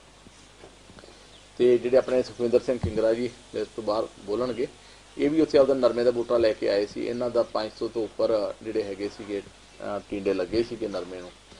ਤੇ ਉਹਨਾਂ ਨੇ ਫਿਰ ਜਦੋਂ ਮੇਰੇ ਕੋਲ ਰਾਤ ਰੁਕੇ ਗੱਲਾਂ ਬਾਤਾਂ ਸਾਰੀਆਂ ਹੋਈਆਂ ਤੇ ਉਹ ਅਸੀਂ ਵੇਖਿਆ ਤੇ ਸਮਝਿਆ ਤੇ ਉਹ ਡਾਕਟਰ ਸਾਹਿਬ ਮੈਨੂੰ ਕਹਿਣ ਲੱਗੇ ਵੀ ਭੁੱਲਰ ਸਾਹਿਬ ਤੁਸੀਂ ਨਾ ਸਾਨੂੰ ਕੁਛ ਜਗ੍ਹਾ ਦਿਓ, ਅਸੀਂ ਤੁਹਾਡੇ ਨਰਮੇ ਦਾ ਟ੍ਰਾਇਲ ਕਰਾਉਣਾ ਚਾਹੁੰਦੇ ਹਾਂ। ਤੇ ਮੈਂ ਕਿਹਾ ਵੀ ਚਲੋ ਵੀ ਤੁਹਾਨੂੰ ਇਸ ਜਗ੍ਹਾ ਕੋਈ ਵਿਹਲੀ ਕਰ ਦਿਆਂਗੇ। ਤੇ ਅਸੀਂ ਉਸ ਸਮੇਂ ਤੋਂ ਕਾਫੀ ਲੇਟ ਇਹਨਾਂ ਨੂੰ ਜਗ੍ਹਾ ਵਿਹਲੀ ਕਰਕੇ ਦਿੱਤੀ ਤੇ ਬੈੱਡ ਬਣਾ ਤੇ ਜਿਵੇਂ ਇਹਨਾਂ ਨੇ ਕਿਹਾ। ਤੇ ਇਹ ਫਿਰ ਆਪ ਉੱਥੋਂ ਫਗਵਾੜੇ ਤੋਂ ਤੇ ਹੁਸ਼ਿਆਰਪੁਰ ਤੋਂ ਚੱਲ ਕੇ ਆਏ ਤੇ ਇਹਨਾਂ ਨੇ ਆਣ ਕੇ ਸਾਨੂੰ ਜਿਹੜਾ ਨਰਮਾ ਬਿਜਾਇਆ। ਤੇ ਉਸ ਮੇਰੀ ਸਭ ਤੋਂ ਮਾੜੀ ਜ਼ਮੀਨ ਸੀ ਕਿਉਂਕਿ ਉੱਥੇ ਅਸੀਂ ਕੁਛ ਮਿੱਟੀ ਇਹੋ ਜਿਹੀ ਪਾ ਬੈਠੇ ਸੀ ਜਿਹੜੀ ਮਾੜੀ ਸੀਗੀ, ਉਹ ਮਿੱਟੀ ਅਸੀਂ ਬਦਲ ਨੂੰ ਫਿਰਦੇ ਸੀਗੇ। ਤੇ ਨਰਮਾ ਬਿਜਾਇਆ ਤੇ ਨਰਮਾ ਬਿਜਾ ਕੇ ਲਾਈਨ ਤੋਂ ਲਾਈਨ 8 ਫੁੱਟ ਤੇ ਬੂਟੇ ਦਾ ਬੂਟਾ 4 ਫੁੱਟ ਤੇ ਕਹਿਣ ਲੱਗੇ ਵੀ ਇਹ ਤੁਸੀਂ ਟੰਬੇ ਤਿਆਰ ਰੱਖਿਆ ਜੇ ਇਹਨੂੰ ਇੰਨਾ ਜ਼ਿਆਦਾ ਫਲ ਲੱਗਣਾ। ਤੇ ਉਹ ਅਸੀਂ ਸਾਡੇ ਗੱਲ ਮੰਨਣ 'ਚ ਨਾ ਆਈ ਵੀ ਨਹੀਂ ਐ ਹੋ ਸਕਦਾ। ਤੇ ਵਾਕਿਆ ਹੀ ਫਿਰ ਜਦੋਂ ਉਹ ਮੈਂ ਦੱਸਣਾ ਭੁੱਲ ਗਿਆ, ਪਿਛਲੀ ਵਾਰ ਜਦੋਂ ਇਹ ਕੰਪੀਟੀਸ਼ਨ ਚੱਲ ਰਿਹਾ ਸੀ ਤੇ ਕਿੰਗਰਾ ਸਾਹਿਬ ਦਾ ਜਿਹੜਾ ਹੈਗਾ ਸੀਗਾ ਉਹ ਬੂਟਾ ਪਹਿਲੇ ਨੰਬਰ ਤੇ ਆਇਆ ਜਿਹਨੂੰ 500 ਤੋਂ ਉੱਪਰ ਟਿੰਡੇ ਲੱਗੇ ਹੋਏ ਸੀ। ਤੇ ਚਲੋ ਇਸ ਤਕਨੀਕ ਨਾਲ ਨਰਮਾ ਬੀਜਿਆ ਤੇ ਕੋਈ ਕਿਸੇ ਤਰ੍ਹਾਂ ਦੀ ਯੂਰੀਆ DAP ਪੈਸਟੀਸਾਈਡ ਨਹੀਂ ਕੀਤਾ ਸੀ ਉਹਨੂੰ। ਤੇ ਉਹ ਫਿਰ ਅਗਲੀ ਵਾਰ ਸਾਨੂੰ ਵੀ ਉਹ ਕੰਪੀਟੀਸ਼ਨ 'ਚ ਜਾਣ ਦਾ ਮੌਕਾ ਮਿਲਿਆ ਤੇ ਇੱਕ ਬੂਟੇ ਨੂੰ 680 ਟਿੰਡੇ ਲੱਗੇ ਤੇ 1250 ਬੂਟੇ ਲੱਗੇ ਸੀਗੇ ਕਿੱਲੇ 'ਚ। ਅਸੀਂ ਥੋੜ੍ਹੀ ਜਗ੍ਹਾ ਤੇ ਟਰਾਇਲ ਕੀਤਾ ਸੀ, ਕੋਈ 2 ਕਨਾਲਾਂ ਦੇ ਵਿੱਚ। ਇੱਕ ਬੂਟੇ ਤੋਂ ਜੇ ਆਪਾਂ 680 ਟਿੰਡੇ ਲੈ ਲਈਏ ਤੇ ਉਹ ਇੱਕ ਜਿਹੜਾ ਹੈਗਾ ਟਿੰਡੇ ਦਾ ਜਿਹੜਾ ਵਜਨ ਸੀਗਾ ਉਹ 4 ਗ੍ਰਾਮ ਸੀ। ਤੇ ਜੇ ਸਾਰੀ ਕੈਲਕੂਲੇਸ਼ਨ ਕਰਦੇ ਹਾਂ ਅਸੀਂ ਤੇ ਉਹ ਮੇਰੇ ਖਿਆਲ ਕੋਈ 62-64 ਮਣ ਦੇ ਲਗਭਗ ਨਰਮਾ ਹੀ ਜਾਂਦਾ ਹੈ। ਤੇ ਬਾਕੀ ਜਿਹੜੀ ਮੂੰਗੀ ਲੈ ਸਕਦੇ ਹਾਂ, ਸਬਜ਼ੀਆਂ ਲੈ ਸਕਦੇ ਹਾਂ, ਇਹ ਆਪਾਂ ਸਾਰੀਆਂ ਫਸਲਾਂ ਵਿੱਚ ਲੈ ਸਕਦੇ ਹਾਂ, ਉਹ ਫ੍ਰੀ ਦੀਆਂ ਹੁੰਦੀਆਂ। ਤੇ ਚਲੋ ਇਸ ਤਰੀਕੇ ਨਾਲ ਇਹਨਾਂ ਨੇ ਸਾਨੂੰ ਜਦੋਂ ਦੱਸਿਆ ਸਾਨੂੰ ਸਮਝ ਆ ਗਈ ਵੀ ਵਾਕਈ ਠੀਕ ਹੈ ਗੱਲ। ਤੇ ਅਸੀਂ ਇਸ ਦਾ ਪਹਿਲਾਂ ਪ੍ਰਚਾਰ ਕਰਦੇ ਸੀ ਸਾਰੇ ਕਿਸਾਨਾਂ ਨੂੰ ਵੀ ਆਪਦੇ ਜੋਗੀ ਨਾ ਤੁਸੀਂ ਕਣਕ ਹੀ ਬੀਜ ਲਓ, ਸਬਜ਼ੀਆਂ ਆਪਦੇ ਜੋਗੀਆਂ ਜ਼ਹਿਰਾਂ ਤੋਂ ਬਗੈਰ ਬੀਜ ਲਓ ਤੇ ਇੱਕ ਆਪਦੇ ਘਰੇ ਦੇਸੀ ਗਾਂ ਰੱਖ ਕੇ ਵੇਖੋ। ਤੇ ਚਲੋ ਇਹ ਤਾਂ ਕਰ ਹੀ ਰਹੇ ਸੀ, ਪਰ ਜਦੋਂ ਸਾਨੂੰ ਇਸ ਤਕਨੀਕ ਦਾ ਪਤਾ ਲੱਗਿਆ ਤੇ ਫਿਰ ਅਸੀਂ ਇਹਦਾ ਪ੍ਰਚਾਰ ਵੀ ਕਰਨਾ ਸ਼ੁਰੂ ਕੀਤਾ ਵੀ ਵਾਕਈ ਇਹ ਤਕਨੀਕ ਵਧੀਆ ਤੇ ਸਾਡੇ ਤੋਂ ਇਹਦੀ ਪਹਿਲਾਂ ਗਲਤੀਆਂ ਹੋ ਗਈਆਂ ਸੀਗੀਆਂ। ਤੇ ਇਹਦੇ ਵਿੱਚ ਸਭ ਤੋਂ ਵੱਡਾ ਇੱਕ ਸੁੱਖ ਇਹ ਹੈਗਾ ਵੀ ਆਪਾਂ ਨੂੰ ਹੁਣ ਕਿਰਤ ਨਾਲੋਂ ਵੀ ਬੜੀ ਸਾਜ਼ਿਸ਼ ਦੇ ਤਹਿਤ ਤੋੜਿਆ ਗਿਆ। ਜਿਹੜੀਆਂ ਆਪਾਂ ਨੂੰ ਪੜ੍ਹਾਈਆਂ ਦਿੱਤੀਆਂ ਗਈਆਂ, ਪੜ੍ਹਾਈਆਂ ਦੇ ਵਿੱਚ ਇਹੋ ਜਿਹਾ ਪਹਿਲਾਂ ਕੁਛ ਸਿਸਟਮ ਬਣਿਆ ਵੀ ਜਿਹਦੇ 'ਚ ਆਪਣੇ 'ਚ ਜਿਹੜੇ ਨੌਕਰੀ ਲੱਗ ਗਏ ਉਹ ਆਪਦੇ ਦੂਜੇ ਸ਼ਰੀਕੇ ਨਾਲੋਂ ਭੈਣ ਭਰਾਵਾਂ ਨਾਲੋਂ ਕਾਫੀ ਅੱਗੇ ਲੰਘ ਗਏ। ਤੇ ਆਪਾਂ ਨੂੰ ਐਂ ਲੱਗਿਆ ਵੀ ਇਹ ਆਪਾਂ ਆਪਦੇ ਸਾਰੇ ਬੱਚਿਆਂ ਨੂੰ ਨੌਕਰੀ ਲਾ ਲਈਏ ਤੇ ਆਪਾਂ ਤਾਂ ਹੀ ਸੁਖੀ ਰਹਿ ਸਕਦੇ ਹਾਂ। ਤੇ ਉਹ ਨੌਕਰੀ ਲਾਉਣ ਦੇ ਚੱਕਰ 'ਚ ਆਪਾਂ ਕਿ ਬੱਚਿਆਂ ਨੂੰ ਕਿਰਤ ਨਾਲੋਂ ਵੀ ਤੋੜ ਬੈਠੇ ਵੀ ਜਿਵੇਂ ਕਿ ਮੇਰਾ ਆਪਦੇ ਬੇਟੇ ਨੇ BSc ਐਗਰੀਕਲਚਰ ਵੀ ਕੀਤੀ ਹੈ। ਤੇ ਜਦੋਂ ਅਸੀਂ ਆਪ ਹੀ ਮਤਲਬ ਆਪਦੇ ਬੱਚਿਆਂ ਨੂੰ ਕੰਮ ਤੇ ਲਾਉਣੇ ਆ ਘਰੇ ਤੇ ਉਹਨਾਂ ਦੀਆਂ ਮਾਵਾਂ ਵੀ ਇਹ ਆਂਦੀਆਂ ਵੀ ਅੱਗੇ ਤੁਸੀਂ ਪੜ੍ਹ ਨਹੀਂ ਸਕੇਗੀ, ਹੁਣ ਬੱਚਿਆਂ ਨੂੰ ਪੜ੍ਹ ਲੈਂਦੇ, ਉਹਨਾਂ ਨੂੰ ਖੇਤੀ ਵਾਲੇ ਪਾਸੇ ਨਾ ਲਾਓ। ਤੇ ਇਸ ਤਰੀਕੇ ਨਾਲ ਨਾ ਅਸੀਂ ਇੱਕ ਲਾਲਚ ਜਾਣ ਕੇ ਵੀ ਸ਼ਾਇਦ ਜੇ ਪੜ੍ਹ ਕੇ ਇਹ ਨੌਕਰੀ ਲੱਗ ਗਏ ਤੇ ਪੈਸੇ ਵੱਧ ਕਮਾਉਣਗੇ, ਸੁਖੀ ਰਹਿਣਗੇ, ਤੇ ਅਸੀਂ ਆਪਦੇ ਪਿਤਾ ਪੁਰਖੀ ਕੰਮ ਨਾਲੋਂ ਨਾ ਬੱਚਿਆਂ ਨੂੰ ਤੋੜ ਲਿਆ ਤੇ ਜਿਹਦੇ ਕਰਕੇ ਵੀ ਮਾੜੇ ਰਿਜ਼ਲਟ ਸਾਹਮਣੇ ਆਏ। ਤੇ ਇਹ ਅਸੀਂ ਜਿਵੇਂ ਕਿਰਤ ਨਾਲੋਂ ਟੁੱਟ ਚੁੱਕੇ ਹਾਂ ਤੇ ਸਾਨੂੰ ਐਂ ਲੱਗਦਾ ਹੈ ਵੀ ਹੁਣ ਨਰਮਾ ਕੌਣ ਬੀਜੂਗਾ, ਕੌਣ ਮੂੰਗੀ ਬੀਜੇਗਾ। ਸਾਨੂੰ ਤਾਂ ਕਣਕ ਝੋਨੇ ਵਾਲਾ ਕੰਮ ਹੀ ਬੜਾ ਸੌਖਾ, ਇਹਦੇ 'ਚੋਂ ਪੈਸੇ ਵੀ ਵੱਧ ਬਣ ਜਾਂਦੇ ਆ। ਇੱਕ ਬੰਦਾ ਹੋਵੇ ਤੇ ਉਹ 30 ਕਿੱਲੇ ਜਿਹੜਾ ਝੋਨਾ ਤੇ ਕਣਕ ਜਿਹੜੀ ਨਾ ਵਧੀਆ ਸਾਂਭ ਲੈਂਦਾ ਤੇ ਆਪਾਂ ਸੌਖੇ ਹੋਣ ਵਾਲੇ ਚੱਕਰ 'ਚ ਪੈ ਗਏ। ਪਰ ਇਸ ਤਕਨੀਕ ਨਾਲ ਜੇ ਆਪਾਂ ਸਟੈਪ ਬਾਈ ਸਟੈਪ ਵਾਪਸ ਆਉਣਾ ਹੈ ਤੇ ਯੂਰੀਆ ਤੇ DAP ਤਾਂ ਪਹਿਲੇ ਸਾਲ ਹੀ ਆਪਣੀ ਬੰਦ ਹੋ ਜਾਂਦੀ ਹੈ। ਤੇ ਜੇ ਆਪਾਂ ਇਸੇ ਮੋਨੋਕਲਚਰ ਵਾਲੇ ਕੰਮ 'ਚ ਹੀ ਰਹਿਣਾ, ਕਣਕ ਝੋਨੇ ਵਾਲੇ 'ਚ ਵੀ ਆਪਾਂ ਇਹਦੇ 'ਚੋਂ ਜੇ ਬਾਹਰ ਨਹੀਂ ਆਉਣਾ ਚਾਹੁੰਦੇ, ਵੈਸੇ ਤਾਂ ਝੋਨਾ ਆਪਣਾ ਇੱਥੋਂ ਦੀ ਫਸਲ ਹੀ ਨਹੀਂ ਗੀ, ਝੋਨੇ ਨੂੰ ਆਪਾਂ ਨੂੰ ਬੰਦ ਹੀ ਕਰਨਾ ਪੈਣਾ ਆਉਣ ਵਾਲੇ ਸਮੇਂ ਦੇ ਵਿੱਚ। ਤੇ ਉਹਦੇ 'ਚ ਇਹ ਆ ਵੀ ਆਪਾਂ ਕੱਲੀ ਨਦੀਨ ਵਾਲੀ ਸਪਰੇਅ ਕਰ ਲਈਏ, ਨਾ ਯੂਰੀਆ ਨਾ DAP ਤੇ ਪੈਸਟੀਸਾਈਡ ਦੀ ਲੋੜ ਨਹੀਂ ਹੈਗੀ। ਪੈਸਟੀਸਾਈਡ ਦੀ ਲੋੜ ਉਹਨਾਂ ਵਾਸਤੇ ਨਹੀਂ ਹੈਗੀ ਜਿਨ੍ਹਾਂ ਨੇ ਕੀਟ ਸਾਖਰਤਾ ਮਿਸ਼ਨ ਵਾਲੀ ਮੁਹਿੰਮ ਨੂੰ ਜਿਹੜਾ ਉਹ ਕੈਂਪ ਜਿਹੜੇ ਨੇ ਨਾ ਅਟੈਂਡ ਕੀਤੇ ਹੋਏ ਆ। ਕਿਉਂਕਿ ਸਾਡੇ ਇੱਥੇ ਪੰਜਾਬ ਦੇ ਵਿੱਚ ਅਸ਼ੋਕ ਕੁਮਾਰ ਜੀ ਨੇ ਹੁਸ਼ਿਆਰਪੁਰ ਤੋਂ, ਤੇ ਉਹ ਅੱਜ ਕੱਲ੍ਹ ਬਿਜਲੀ ਬੋਰਡ ਦੇ ਵਿੱਚ ਐਕਸੀਅਨ ਨੇ, ਉਹ ਵੀ ਇੱਕ ਬੜੇ ਤਗੜੇ ਸਮਾਜ ਸੇਵੀ ਨੇ, ਤੇ ਉਹਨਾਂ ਦੇ ਉਦਮ ਸਦਕਾ ਜਿਹੜਾ ਆ ਕਲੱਬ ਦੀ ਗੱਲ ਕਰਕੇ ਗਏ ਆ ਕੁਲਦੀਪ ਸਿੰਘ ਦੇ ਕੇ ਕਿ ਯੂਨੀਵਰਸਿਟੀ ਦੇ ਵਿੱਚ ਆਰਗੈਨਿਕ ਫਾਰਮਰ ਕਲੱਬ ਬਣਿਆ, ਉਹਨਾਂ ਦੇ ਉਦਮ ਸਦਕਾ ਬਣਿਆ। ਉਹਨਾਂ ਨੇ NFA ਸੰਸਥਾ ਬਣਾਈ ਜਿਹਦੇ ਵਿੱਚ ਇਕੱਠੇ ਹੋ ਕੇ ਕਿਸਾਨਾਂ ਨੇ ਯੂਨੀਵਰਸਿਟੀ ਤੋਂ ਮੰਗ ਕੀਤੀ ਵੀ ਸਾਨੂੰ ਆਰਗੈਨਿਕ ਫਾਰਮਰ ਕਲੱਬ ਬਣਾਉਣ ਦੀ ਮਨਜ਼ੂਰੀ ਦਿਓ, ਜਿੱਥੇ ਤੁਹਾਡੇ ਸਾਇੰਸਦਾਨ ਨੇ ਉਹ ਵੀ ਸਾਡਾ ਸਹਿਯੋਗ ਦੇਣ ਵੀ ਆਪਾਂ ਇਹ ਜ਼ਹਿਰ ਮੁਕਤ ਖੇਤੀ ਕਰਨੀ ਕਿਵੇਂ ਆ, ਕਿਵੇਂ ਪੰਜਾਬ ਦੇ ਵਿੱਚ ਆਪਾਂ ਵੀ ਇਹ ਜ਼ਹਿਰ ਨੂੰ ਖਤਮ ਕਰਨਾ।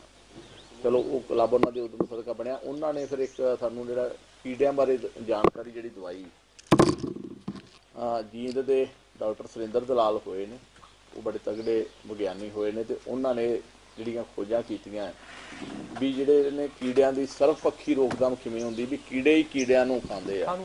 ਜਿਵੇਂ ਗੁਰਬਾਣੀ ਵੀ ਦੱਸਦੀ ਹੈ ਕਿ ਜੀਆਂ ਦਾ ਆਹਾਰ ਜੀ ਦੇ ਮੁਤਾਬਕ ਵੀ ਉਹ ਕਿਵੇਂ ਖਾਂਦੇ ਆ। ਜਿਵੇਂ ਚੂਹੇ ਨੂੰ ਬਿੱਲੀ ਨੇ ਖਾਣਾ, ਬਿੱਲੀ ਨੂੰ ਗਾਂ ਕੁੱਤੇ ਨੇ ਖਾਣਾ, ਕੁੱਤੇ ਨੂੰ ਬਘਿਆੜ ਨੇ, ਬਘਿਆੜ ਨੂੰ ਗਾਂ ਸ਼ੇਰ ਨੇ। ਇਹ ਸਾਰਾ ਸਿਸਟਮ ਬਣਿਆ ਹੋਇਆ ਕੁਦਰਤ ਨੂੰ ਇਹ ਆ ਕੇ ਵੀ ਉਹਨੇ ਕਿਹੜੀ ਚੀਜ਼ ਨੂੰ ਕਿਵੇਂ ਰੱਖਣਾ, ਕਿੰਨਾ ਰੱਖਣਾ।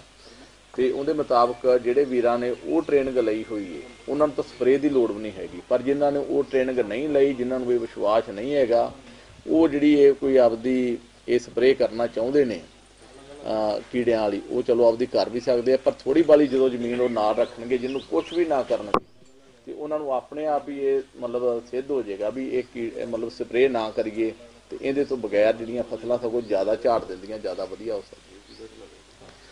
ਤੇ ਇਹ ਨਹੀਂ ਹੁੰਦਾ ਵੀ ਆਪਾਂ ਜੇ ਪਹਿਲਾਂ ਯੂਰੀਆ DAP ਜ਼ਿਆਦਾ ਪਾ ਕੇ ਤੇ ਉਹਨੂੰ ਗੈਰ ਕੁਦਰਤੀ ਆਪਾਂ ਉਹਦੀ ਗਰੋਥ ਕਰਾ ਲਈਏ ਤੇ ਫਿਰ ਆਪਾਂ ਆਖੀਏ ਵੀ ਸਪਰੇਆਂ ਨਹੀਂ ਕਰਦੇ। ਫਿਰ ਵੀ ਇਸ ਤਰ੍ਹਾਂ ਜੇ ਕੋਈ ਗਲਤ ਤਰੀਕੇ ਨਾਲ ਕਰੇਗਾ ਤੇ ਉਹਦਾ ਨੁਕਸਾਨ ਹੋ ਸਕਦਾ। ਜੇ ਇਹਨੇ ਸਪਰੇਆਂ ਬੰਦ ਕਰਨੀਆਂ, ਉਹ ਪੂਰੀ ਜਾਣਕਾਰੀ ਲੈ ਕੇ ਸਹੀ ਤਰੀਕੇ ਨਾਲ ਜਾਂ ਥੋੜ੍ਹੀ ਏਰੀਏ ਦੇ ਵਿੱਚ ਹੀ ਆਪਦਾ ਇਹ ਰਿਸਕ ਲਵੇ ਤੇ ਉਹਨੂੰ ਆਪਣੇ ਆਪ ਪਤਾ ਲੱਗ ਜਾਊਗਾ ਵੀ ਇਹਨਾਂ ਤੋਂ ਬਗੈਰ ਵੀ ਜਿਹੜਾ ਫਸਲਾਂ ਵਧੀਆ ਹੋ ਸਕਦੀਆਂ। ਤੇ ਮੈਂ ਤੁਹਾਨੂੰ ਸਾਰਿਆਂ ਨੂੰ ਇਹੀ ਬੇਨਤੀ ਕਰਨਾ ਚਾਹਾਂਗਾ ਵੀ ਇਸ ਤੋਂ ਬਾਅਦ ਜਿਹੜੇ ਕਿੰਗਰਾ ਸਾਹਿਬ ਇਹਦੇ ਬਾਰੇ ਤੁਹਾਨੂੰ ਤਰੀਕੇ ਨਾਲ ਦੱਸਣਗੇ, ਟੈਕਨੀਕਲ ਤਰੀਕੇ ਨਾਲ ਵੀ ਕਿਵੇਂ ਇਹ ਮਤਲਬ ਆਪਾਂ ਫਸਲਾਂ ਬੀਜਣੀਆਂ, ਕਿਹੜੇ ਸਮੇਂ 'ਤੇ ਬੀਜਣੀਆਂ, ਉਹ ਪੂਰੀ ਜਾਣਕਾਰੀ ਤਾਂ ਉਹ ਦੇਣਗੇ, ਪਰ ਤੁਸੀਂ ਇਹ ਜਾਣਕਾਰੀ ਨੂੰ ਧਿਆਨ ਨਾਲ ਲੈ ਕੇ ਸਮਝ ਕੇ ਤੇ ਆਪਦੇ ਖੇਤਾਂ 'ਚ ਥੋੜ੍ਹਾ ਟਰਾਇਲ ਕਰੋ। ਇਹਨਾਂ ਨੇ ਜਿਵੇਂ ਗੰਨਾ ਸਾਨੂੰ ਬੀਜਾਉਂਦੇ ਆ, ਗੰਨਾ ਅਗਸਤ 'ਚ ਬੀਜਾਉਂਦੇ ਆ, ਤੇ ਅਗਸਤ 'ਚ ਆਪਾਂ ਗੰਨਾ ਬੀਜਦੇ ਹੀ ਨਹੀਂ, ਆਪਾਂ ਜਾਂ ਸਰਦੀ ਦੇ ਸ਼ੁਰੂ 'ਚ ਬੀਜਦੇ ਹਾਂ ਜਾਂ ਆਪਾਂ ਸਰਦੀ ਦੇ ਲਾਸਟ 'ਚ ਅੱਜ ਕੱਲ੍ਹ ਬੀਜਦੇ ਹਾਂ। ਤੇ ਇਹਨਾਂ ਦੇ ਮੁਤਾਬਕ ਇਹ ਸਮਾਂ ਨਹੀਂ ਸਹੀ ਹੈਗਾ ਗਾ। ਅਗਸਤ 'ਚ ਬੀਜਿਆ ਹੋਇਆ ਜਿਹੜਾ ਗੰਨਾ ਹੈ ਨਾ, ਇਹ 1250 ਬੂਟੇ ਗੰਨੇ ਦੇ ਲਵਾਉਂਦੇ ਆ ਕਿੱਲੇ 'ਚ, ਤੇ ਇੱਕ ਜਿਹੜਾ ਹੈਗਾ ਬੂਟਾ ਉਹਦੇ ਤੋਂ ਇਹਨਾਂ ਨੇ 1 ਕੁਆਂਟਲ ਤੱਕ ਦਾ ਵਜਨ ਲਿਆ ਹੋਇਆ, ਯਾਨੀ ਕਿ ਆਪਾਂ 1250 ਤੱਕ ਕੁਆਂਟਲ ਤੱਕ ਦਾ ਵਜਨ ਲੈ ਸਕਦੇ ਹਾਂ ਜੇ ਆਪਾਂ 6 ਤੱਤ ਜਿਹੜੇ ਕਿੰਗਰਾ ਸਾਹਿਬ ਦੱਸਣਗੇ ਉਹਨਾਂ ਦੀ ਸਹੀ ਆਪਾਂ ਵਰਤੋਂ ਕਰ ਲੈਂਦੇ ਹਾਂ ਕਿਵੇਂ ਕਰਨੀ। ਤਾਂ ਇਸ ਕਰਕੇ ਆਪਾਂ ਨੂੰ ਇਹ ਸਮਝਣ ਦੀ ਲੋੜ ਹੈਗੀ ਵੀ ਆਪਾਂ ਨੂੰ ਜਿਹੜੀ ਇਹ ਤਾਂ ਆਪਣੇ ਅਜੇ ਕੁਛ ਲੀਡਰ ਤੇ ਸਮਝੇ ਨੇ ਵੀ ਜਿਹੜਾ ਆਪਾਂ ਨੂੰ ਖੇਤੀਬਾੜੀ ਮਾਡਲ ਦਿੱਤਾ ਗਿਆ ਇਹ ਆਪਣੇ ਫਾਇਦੇ ਵਾਸਤੇ ਨਹੀਂ ਦਿੱਤਾ ਗਿਆ ਸੀ, ਨੁਕਸਾਨ ਵਾਸਤੇ ਦਿੱਤਾ ਗਿਆ, ਜਿਹਦੇ ਕਰਕੇ ਆਪਣਾ ਨੁਕਸਾਨ ਹੋ ਗਿਆ। ਇਹਦਾ ਹੱਲ ਵੀ ਆਪਣੇ ਕੋਲ ਹੁਣ ਆ ਗਿਆ। ਇਹ ਜਿਹੜਾ ਹੈਗੇ ਫਗਵਾੜਾ ਗੁੱਡ ਗਰੋਥ ਦੇ ਸੰਸਥਾ ਦੀ ਤਕਨੀਕ ਹੈ, ਇਹਦੇ ਰਾਹੀਂ ਆਪਾਂ ਸਾਰੀਆਂ ਫਸਲਾਂ ਜੰਗਲ ਦੇ ਸਿਧਾਂਤ ਦੇ ਨਾਲ ਵੀ, ਜਿਵੇਂ ਜੰਗਲ ਦੇ ਵਿੱਚ ਕੁਦਰਤ ਨੇ ਵੀ ਕਈ ਕੁਛ ਦਿੱਤਾ ਹੋਇਆ ਵੀ ਇਹ ਨਰਮੇ ਦੇ ਵਿੱਚ ਆਪਾਂ ਕਈ ਫਸਲਾਂ ਲਾ ਸਕਦੇ ਹਾਂ, ਗੰਨੇ ਦੇ ਵਿੱਚ ਕਈ ਫਸਲਾਂ ਲਾ ਸਕਦੇ ਹਾਂ, ਤੇ ਮੋਨੋਕਲਚਰ ਵਾਲੇ ਸਿਸਟਮ ਤੋਂ ਵੀ ਬਚ ਸਕਦੇ ਹਾਂ। ਤੇ ਇਹ ਸਾਰਾ ਇਹ ਕਿੰਗਰਾ ਸਾਹਿਬ ਦੱਸਣਗੇ ਹੱਲ। ਤੇ ਇਸ ਤੋਂ ਇਲਾਵਾ ਮੈਂ ਤੁਹਾਨੂੰ ਸਾਰਿਆਂ ਨੂੰ ਬੇਨਤੀ ਕਰਾਂਗਾ ਕਿ ਜਿਵੇਂ master Paramjit Singh ji zoom app 'ਤੇ ਜੁੜੇ ਹੋਏ ਆ, ਇੱਕ ਦਰਬਾਰੇ ਖਾਲਸਾ ਜਿਹੜੀ ਸੰਸਥਾ ਹੈ ਕੁਲਦੀਪ ਸਿੰਘ ਮਧੇਕ ਹਰਾਂ ਦੀ, ਇਹ ਸੇਵਾ ਨਿਭਾ ਰਹੇ ਨੇ ਕਿ ਜ਼ੂਮ ਐਪ 'ਤੇ ਜਿਹੜੀ ਮੀਟਿੰਗ ਕਰਵਾਉਂਦੇ ਨੇ ਮੰਗਲ, ਬੁੱਧ ਅਤੇ ਵੀਰਵਾਰ 3 ਦਿਨ, ਉਹਦੇ 'ਚ ਆਪਾਂ ਘਰੋਂ ਘਰੀ ਬੈਠੇ ਮੀਟਿੰਗ ਦੇ ਵਿੱਚ ਆਪਾਂ ਵਿਚਾਰ ਸੁਣ ਸਕਦੇ ਹਾਂ, ਤੇ ਜੇ ਆਪਾਂ ਕੋਈ ਸਵਾਲ ਕਰਨਾ ਹੈ ਜਾਂ ਸੁਝਾਅ ਦੇਣਾ ਤੇ ਉਹ ਦੇ ਵੀ ਸਕਦੇ ਹਾਂ। ਤੇ ਉਹ ਇੱਕ ਬੜਾ ਸੌਖਾ ਢੰਗ ਤਰੀਕਾ ਹੈਗਾ। ਤੇ ਉਹ ਜ਼ੂਮ ਐਪ ਦੇ ਮੀਟਿੰਗ ਦੇ ਰਾਹੀਂ ਮਾਸਟਰ ਪਰਮਜੀਤ ਸਿੰਘ ਹਰਾਂ ਨਾਲ ਜਿਹੜਾ ਮਿਲਾਪ ਹੋਇਆ, ਤੇ ਅੱਜ ਬੜੀ ਖੁਸ਼ੀ ਹੋਈ ਇੱਥੇ ਆਣ ਕੇ ਕਿ ਜਿਹੜਾ ਇਹਨਾਂ ਨੇ ਪਾਰਕ ਵੀ ਬਣਾਇਆ, ਇਹਦੇ 'ਚ ਬੜਾ ਕੁਝ ਸਿੱਖਣ ਲਈ ਮਿਲਿਆ। ਤੇ ਆਪਾਂ ਇਸ ਪਿੰਡ ਤੋਂ ਇਹ ਉਮੀਦ ਕਰਦੇ ਹਾਂ ਵੀ ਜਿਵੇਂ ਤੁਸੀਂ ਅੱਗੇ ਵੀ ਰਲ ਮਿਲ ਕੇ ਚੱਲ ਰਹੇ ਜੀ, ਭਾਈਚਾਰਕ ਸਾਂਝ ਵੀ ਬਣਾਈ ਬੈਠੇ ਜੀ। ਨਹੀਂ ਤੇ ਆਮ ਕਰਕੇ ਕੀ ਹੋਇਆ ਵੀ ਸਾਡੇ ਪਿੰਡਾਂ ਦੇ ਵਿੱਚ ਭਰਾ ਹੀ ਭਰਾ ਦਾ ਦੁਸ਼ਮਣ ਬਣਿਆ ਖੜਾ, ਤੇ ਇਧਰਲੇ ਪਾਸੇ ਇਕੱਠੇ ਹੋ ਕੇ ਜਿਹੜੀ ਕੋਈ ਗੱਲ ਕਰਨ ਵਾਲੀ ਜਾਂ ਵਿਚਾਰ ਕਰਨ ਵਾਲੇ ਤੋਂ ਆਪਾਂ ਕਾਫੀ ਦੂਰ ਹੋ ਚੁੱਕੇ ਹਾਂ। ਤੇ ਇਸੇ ਪਿੰਡ ਦੇ ਵਿੱਚ ਜੇ ਇਸ ਤਰ੍ਹਾਂ ਆਪਾਂ ਥੋੜਾ ਆਪਦੇ ਖੇਤਾਂ ਦੇ ਵਿੱਚ ਟਰਾਇਲ ਕਰਕੇ ਤੇ ਇਹਦੇ ਤਜਰਬੇ ਕਰਾਂਗੇ ਤੇ ਆਪਾਂ ਜਿਹੜੀਆਂ ਖਾਦਾਂ ਸਪਰੇਆਂ ਯਾਰਾਂ ਇਹਨਾਂ ਤੋਂ ਬਚ ਕੇ ਤੇ ਗੁਰਬਾਣੀ ਦੇ ਮੁਤਾਬਕ ਵੀ ਚੱਲ ਸਕਾਂਗੇ ਤੇ ਆਪਾਂ ਨਹੀਂ ਕੋਈ ਸਮੱਸਿਆ ਰਹੂਗੀ ਨਹੀਂ। ਕਿਉਂਕਿ ਜਿਵੇਂ ਪਹਿਲਾਂ ਕਿਹਾ ਜਾਂਦਾ ਸੀ ਵੀ ਉੱਤਮ ਖੇਤੀ ਮੱਧਮ ਵਪਾਰ ਤੇ ਖਿੱਦ ਚਾਕਰੀ ਕੂਕਰ ਆਧਾਰ, ਖੇਤੀ ਉੱਤਮ ਸੀ ਤੇ ਰਵੇਗੀ। ਪਰ ਉਹਦੇ ਵਿੱਚ ਜਿਹੜਾ ਆ ਕਾਰਪੋਰੇਟ ਨੇ ਬੜੇ ਤਰੀਕੇ ਨਾਲ ਸਰਕਾਰਾਂ ਦੇ ਰਾਹੀਂ ਆਪਾਂ ਨੂੰ ਖਾਦਾਂ ਸਪਰੇਆਂ ਜਿਹੜੀਆਂ ਯਾਰਾਂ ਦਿੱਤੀਆਂ, ਉਹਦੇ ਵਿੱਚ ਪਹਿਲਾਂ ਤਾਂ ਉਹਨਾਂ ਨੇ ਆਪਾਂ ਨੂੰ ਜਿਹੜਾ ਸੀਗਾ ਉਹਨਾਂ ਨੇ ਪੈਸਾ ਖਾਦਾਂ ਸਪਰੇਆਂ ਯਾਰਾਂ ਦੇਣ ਤੇ ਲੈ ਕੇ ਗਏ, ਜਿਹਦੇ ਕਰਕੇ ਸਰਕਾਰਾਂ ਦਾ ਵੀ ਫਾਇਦਾ ਹੋਇਆ ਤੇ ਕਾਰਪੋਰੇਟ ਦਾ ਵੀ। ਉਦੋਂ ਬਾਅਦ 'ਚ ਜਦੋਂ ਆਪਾਂ ਬਿਮਾਰ ਹੋਏ ਤੇ ਉਹ ਜਿਹੜਾ ਆਪਾਂ ਨੂੰ ਪੈਸਾ ਆਪਣੇ ਕੋਲ ਆਇਆ ਸੀ ਉਹ ਵੀ ਸਾਰਾ ਆਪਾਂ ਉੱਤੇ ਲਾ ਲਿਆ ਤੇ ਆਪਦੀ ਸਿਹਤ ਵੀ ਗਵਾ ਬੈਠੇ। ਮਿੱਟੀ ਪਾਣੀ ਹਵਾ ਤਿੰਨੇ ਚੀਜ਼ਾਂ ਦੂਸ਼ਿਤ ਕਰ ਲਈਆਂ ਤੇ ਗੁਰਬਾਣੀ ਦੇ ਮਾਂ ਵਾਕ ਪਵਨ ਗੁਰੂ ਪਾਣੀ ਪਿਤਾ ਦੇ ਉਲਟ ਆਪਾਂ ਵੀ ਚੱਲ ਰਹੇ ਹਾਂ, ਚਲਾਇਆ ਗਿਆ ਬੜੀ ਸਾਜ਼ਿਸ਼ ਦੇ ਤਹਿਤ। ਤੇ ਇਹਨਾਂ ਤੋਂ ਜੇ ਆਪਾਂ ਖੜਾ ਛਡਾਉਣਾ ਹੈ ਤੇ ਫਿਰ ਆਪਣੀਆਂ ਸਾਰੀਆਂ ਸਮੱਸਿਆਵਾਂ ਦੇ ਹੱਲ ਵੀ ਹੋਣਗੇ। ਤੇ ਇਹੀ ਉਮੀਦ ਕਰਦੇ ਹਾਂ ਵੀ ਜਿਹੜਾ ਤੁਹਾਡਾ ਪਿੰਡ ਹੈਗਾ ਹੈ ਘੱਲ ਕਲਾਂ ਤੇ ਤੁਹਾਡੀ ਸਾਰੀ ਟੀਮ ਜਿਹੜੀ ਮਾਸਟਰ ਪਰਮਜੀਤ ਸਿੰਘ ਹੋਰਾਂ ਦੇ ਨਾਲ ਇਹ ਤੁਸੀਂ ਜ਼ੂਮ ਐਪ ਤੇ ਜਿਹੜੇ ਜੁੜ ਕੇ ਇਹ ਆਪਦੇ ਜਿਹੜੇ ਵਿਚਾਰ ਵੀ ਸਾਂਝੇ ਕਰੋਗੇ, ਜਾਣਕਾਰੀ ਲਓਗੇ। ਜਦੋਂ ਆਪਾਂ ਨੂੰ ਲੋੜ ਪਏਗੀ ਤੇ ਆਪਾਂ ਇਹਨਾਂ ਪਿੰਡਾਂ ਦੇ ਵਿੱਚ ਜਿੱਥੇ ਜਦੋਂ ਵੀ ਕਿਸੇ ਨੇ ਫਸਲ ਬੀਜਣੀ ਹੋਈ ਇੱਕ ਖੇਤੀਬਾੜੀ ਸਾਸੰਗ ਕਰਾਇਆ ਜਾਂਦਾ, ਜਿਹਦੇ ਵਿੱਚ ਸਾਡੇ ਉਹ ਕਿਸਾਨ ਜਿਨ੍ਹਾਂ ਨੂੰ ਇਹ ਤਜਰਬਾ ਹੋ ਚੁੱਕਿਆ ਉਹ ਉੱਥੇ ਜਾ ਕੇ ਖੇਤਾਂ ਦੇ ਵਿੱਚ ਦੱਸਦੇ ਆ। ਆ ਤਾਂ ਚਲੋ ਆਪਣਾ ਇੱਥੇ ਪਾਰਕ ਦੇ ਵਿੱਚ ਅੱਜ ਇੱਥੇ ਕੈਂਪ ਲਵਾਇਆ ਗਿਆ। ਜਦੋਂ ਵੀ ਕੋਈ ਫਸਲ ਆਪਾਂ ਬੀਜਣੀ ਹੋਵੇ ਜ਼ਿਆਦਾ ਜਾਣਕਾਰੀ ਜਿਹੜੀ ਹੈ ਨਾ ਖੇਤਾਂ ਦੇ ਵਿੱਚ ਹੀ ਦਿੱਤੀ ਜਾਂਦੀ ਹੈ। ਤੇ ਆਉਣ ਵਾਲੇ ਸਮੇਂ ਦੇ ਵਿੱਚ ਆਪਾਂ ਨੂੰ ਉਮੀਦ ਹੈ ਵੀ ਆਪਾਂ ਜਦੋਂ ਵੀ ਕਿਸੇ ਕਿਸਾਨ ਨੇ ਕੋਈ ਫਸਲ ਬੀਜਣੀ ਹੋਈ ਆਪਾਂ ਉਹਨਾਂ ਦੇ ਖੇਤ 'ਚ ਪ੍ਰੋਗਰਾਮ ਰੱਖਾਂਗੇ ਤੇ ਜਿਹਦੇ ਵਿੱਚ ਆਪਾਂ ਡਾਕਟਰ ਚਿਮਨ ਲਾਲ ਸਿੱਖ ਤੇ ਅਵਤਾਰ ਸਿੰਘ ਜੀ ਆਉਣਗੇ ਤੇ ਉਹ ਆਣ ਕੇ ਆਪਾਂ ਨੂੰ ਜਿਹੜੀਆਂ ਹੋਰ ਵੀ ਜਿਹੜੇ ਜਾਣਕਾਰੀ ਆਪਾਂ ਨੂੰ ਦੇਣਗੇ। ਤੇ ਸਾਨੂੰ ਇਸ ਗੱਲ ਦਾ ਪੂਰਾ ਵਿਸ਼ਵਾਸ ਹੈਗਾ ਵੀ ਜਿਹੜਾ ਇਹ ਖੇਤੀਬਾੜੀ ਮਾਡਲ ਹੈ ਇਹੀ ਸਾਰੀਆਂ ਆਪਣੀਆਂ ਸਮੱਸਿਆਵਾਂ ਦੇ ਹੱਲ ਕਰ ਸਕਦਾ। ਜਿਹੜੇ ਹੁਣ ਆਪਾਂ ਨੂੰ ਬੱਚੇ ਵੀ ਅੱਜ ਮਜਬੂਰੀ ਬਸ ਜਿਹੜੇ ਆ ਬਾਹਰ ਭੇਜਣੇ ਪੈ ਰਹੇ ਨੇ ਤੇ ਅਸੀਂ ਇਹ ਉਮੀਦ ਕਰਦੇ ਹਾਂ ਕਿ ਆਉਣ ਵਾਲੇ ਸਮੇਂ ਦੇ ਵਿੱਚ ਜਿਹੜੇ ਆਪਣੇ ਬੱਚੇ ਬਾਹਰ ਗਏ ਨੇ ਉਹ ਵੀ ਜਦੋਂ ਇਸ ਖੇਤੀ ਨਾਲ ਜੁੜ ਜਾਣਗੇ ਤੇ ਉਹਨਾਂ ਨੂੰ ਬਾਹਰ ਜਾਣ ਦੀ ਲੋੜ ਨਹੀਂ ਪਏਗੀ ਤੇ ਆਪਦੀ ਇੱਕ ਜਿਹੜੀ ਜ਼ਿੰਦਗੀ ਹੈ ਬੜੀ ਵਧੀਆ ਤਰੀਕੇ ਨਾਲ ਆਪਾਂ ਇਹਦੇ 'ਚੋਂ ਆਪਦੀ ਖੇਤੀ 'ਚੋਂ ਕਰ ਸਕਦੇ ਹਾਂ। ਤੇ ਫਿਰ ਉਹੀ ਗੱਲ ਜਿਹੜੀ ਦੁਬਾਰਾ ਚੱਲੇਗੀ ਵੀ ਉੱਤਮ ਖੇਤੀ ਮੱਧਮ ਵਪਾਰ ਖਿੱਦ ਚਾਕਰੀ ਵਾਲਾ ਕੰਮ ਹੋਏਗਾ ਜੀ। ਤੇ ਇੱਕ ਮੈਂ ਤੁਹਾਨੂੰ ਪਰਾਲੀ ਬਾਰੇ ਦੱਸਣਾ ਚਾਹੁੰਦਾ ਜੀ। ਜਿਹੜੇ ਆਪਣੇ ਕਿਸਾਨਾਂ ਨੂੰ ਲੱਗਦਾ ਹੈ ਵੀ ਪਰਾਲੀ ਦਾ ਕੋਈ ਹੱਲ ਨਹੀਂ ਹੈਗਾ, ਇਹਦੇ ਨਾਲ ਵੀ ਪਿਛਲੇ ਅਸੀਂ ਲਗਭਗ ਕੋਈ 8-9 ਸਾਲ ਤੋਂ ਜੂਝ ਰਹੇ ਹਾਂ। ਜਦੋਂ ਸਰਕਾਰਾਂ ਵੀ ਇੱਧਰਲੇ ਪਾਸੇ ਨਹੀਂ ਸੀ ਚੱਲੀਆਂ ਵੀ ਪਰਾਲੀ ਨੂੰ ਵੀ ਅੱਗ ਲਾਉਣੀ ਬੰਦ ਕਰੋ, ਅਸੀਂ ਉਦੋਂ ਦੇ ਮਤਲਬ ਲੱਗੇ ਹੋਏ ਹਾਂ ਤੇ ਕਈ ਤਜਰਬੇ ਕੀਤੇ ਆ। ਪਰ ਅਖੀਰ ਤੇ ਇਹ ਤਜਰਬਾ ਸਭ ਨਾਲੋਂ ਸੌਖਾ ਲੱਗਾ ਹੈ ਵੀ ਜਿਹੜੇ ਖੇਤਾਂ ਦੇ ਵਿੱਚ ਆਪਾਂ ਖਾਦਾਂ ਸਪਰੇਆਂ ਪਾਉਣੀਆਂ ਤੇ ਪਰਾਲੀ ਦਾ ਵੀ ਹੱਲ ਕਰਨਾ। ਤੇ ਜਿਹੜਾ ਝੋਨਾ ਹੈ ਉਹਦੀਆਂ ਜਿਹੜੀਆਂ ਲਾਈਨਾਂ ਨੇ ਉਹ ਇੱਕ ਟਰੈਕਟਰ ਦੇ ਪਿੱਛੇ PTO ਛਾਪ ਤੇ ਛੋਟੀ ਮਸ਼ੀਨਰੀ ਬਣ ਜਾਂਦੀ ਜਿਹਦੇ ਵੱਧ ਤੋਂ ਵੱਧ 1000-1200 ਦਾ ਖਰਚਾ ਆਉਂਦਾ ਵੀ ਉਹ ਲਾਈਨਾਂ ਜਿਹੜੀਆਂ ਉਹ ਡਾ ਦਿੰਦੀ ਹੈ।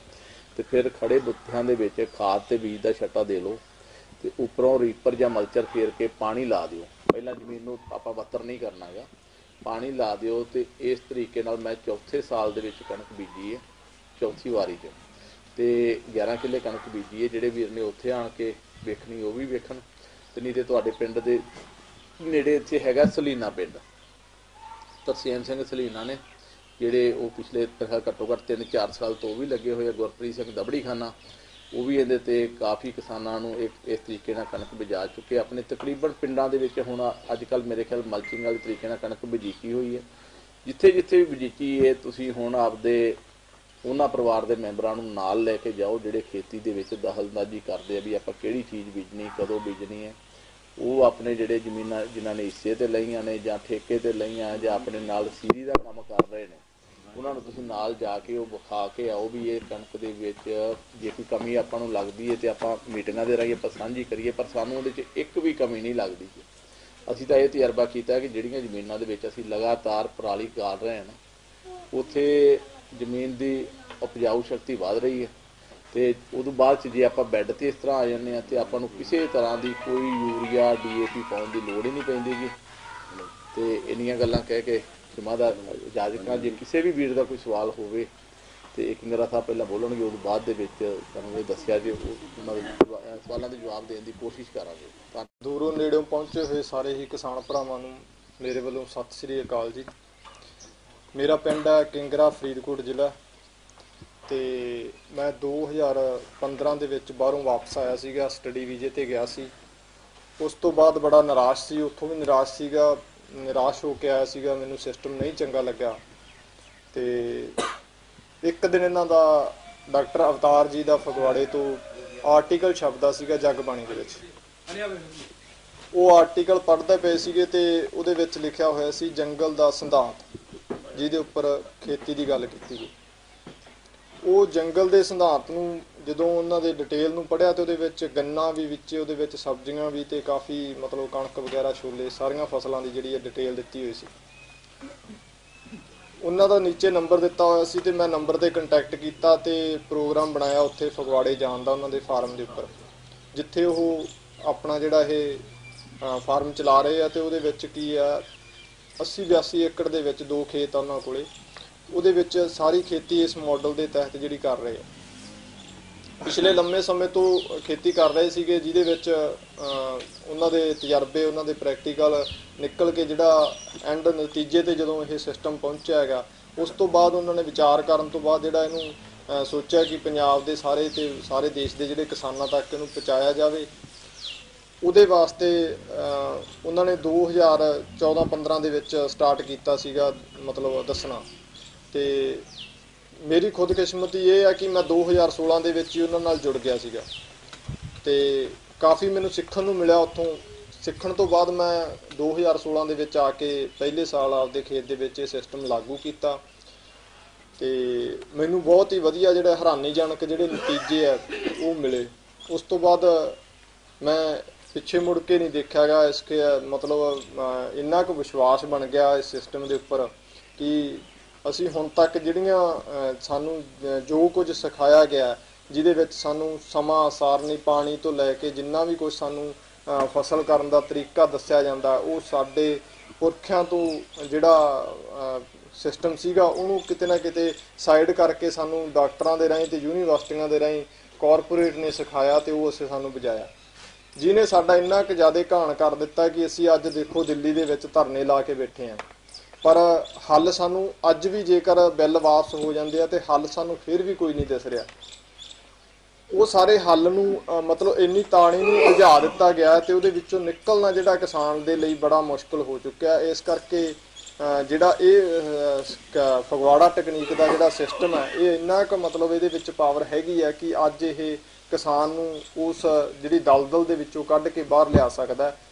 ਪਰ ਸਾਨੂੰ ਹਿੰਮਤ ਕਰਨੀ ਪਊਗੀ, ਪਿੰਡ ਵਿੱਚ ਸਾਰੇ ਕਿਸਾਨਾਂ ਨੂੰ ਜਾ ਕੇ ਦੱਸਣਾ ਪਊਗਾ ਇਸ ਖੇਤੀ ਮਾਡਲ ਦੇ ਵਿੱਚ, ਤੇ ਉਹਨਾਂ ਨੂੰ ਇਹਦੇ ਤਜਰਬੇ ਜਿਹੜੇ ਉਹ ਕਰਵਾਉਣੇ ਪੈਣਗੇ, ਜਿਹਦੇ ਤਹਿਤ ਅਸੀਂ ਜਿੰਨੇ ਵੀ ਕਿਸਾਨ ਜੁੜੇ ਸੀ। ਮੈਂ ਖੇਤ ਦੇ ਵਿੱਚ ਆਪਦਾ ਕੰਮ ਕਰਦਾ ਸੀਗਾ, ਮੈਨੂੰ ਤਕਨੀਕ ਸਿੱਖੀ ਸੀ, ਹੋਰ ਵੀ ਕਿਸਾਨ ਜਾਂਦੇ ਸੀ, ਥੋੜਾ ਬਹੁਤ ਮੋਬਾਈਲ ਤੇ ਦੱਸ ਦੇਈਦਾ ਸੀਗਾ।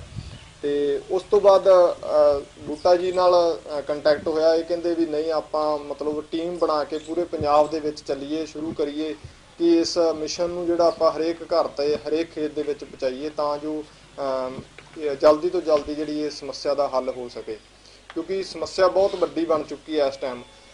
ਕਾਰਪੋਰੇਟ ਨੇ ਸਾਨੂੰ ਇੰਨਾ ਕੁ ਦਲਦਲ ਦੇ ਵਿੱਚ ਧੱਸ ਲਿਆ ਕਿ ਸਾਨੂੰ ਨਿਕਲਣਾ ਮੁਸ਼ਕਲ ਹੋਇਆ ਪਿਆ। ਸੋ ਇਸ ਪਾਸੇ ਨੂੰ ਸਮੱਸਿਆਵਾਂ ਬਹੁਤ ਆ, ਤੁਹਾਨੂੰ ਵੀ ਪਤਾ, ਇਹਦੇ ਬਾਰੇ ਆਪਾਂ ਜ਼ਿਆਦਾ ਗੱਲ ਨਾ ਕਰੀਏ। ਗੱਲ ਕਰਦੇ ਹਾਂ ਕਿ ਇਹ ਸਿਸਟਮ ਜਿਹੜਾ ਉਹ ਕਿਸ ਤਰੀਕੇ ਕੰਮ ਕਰਦਾ।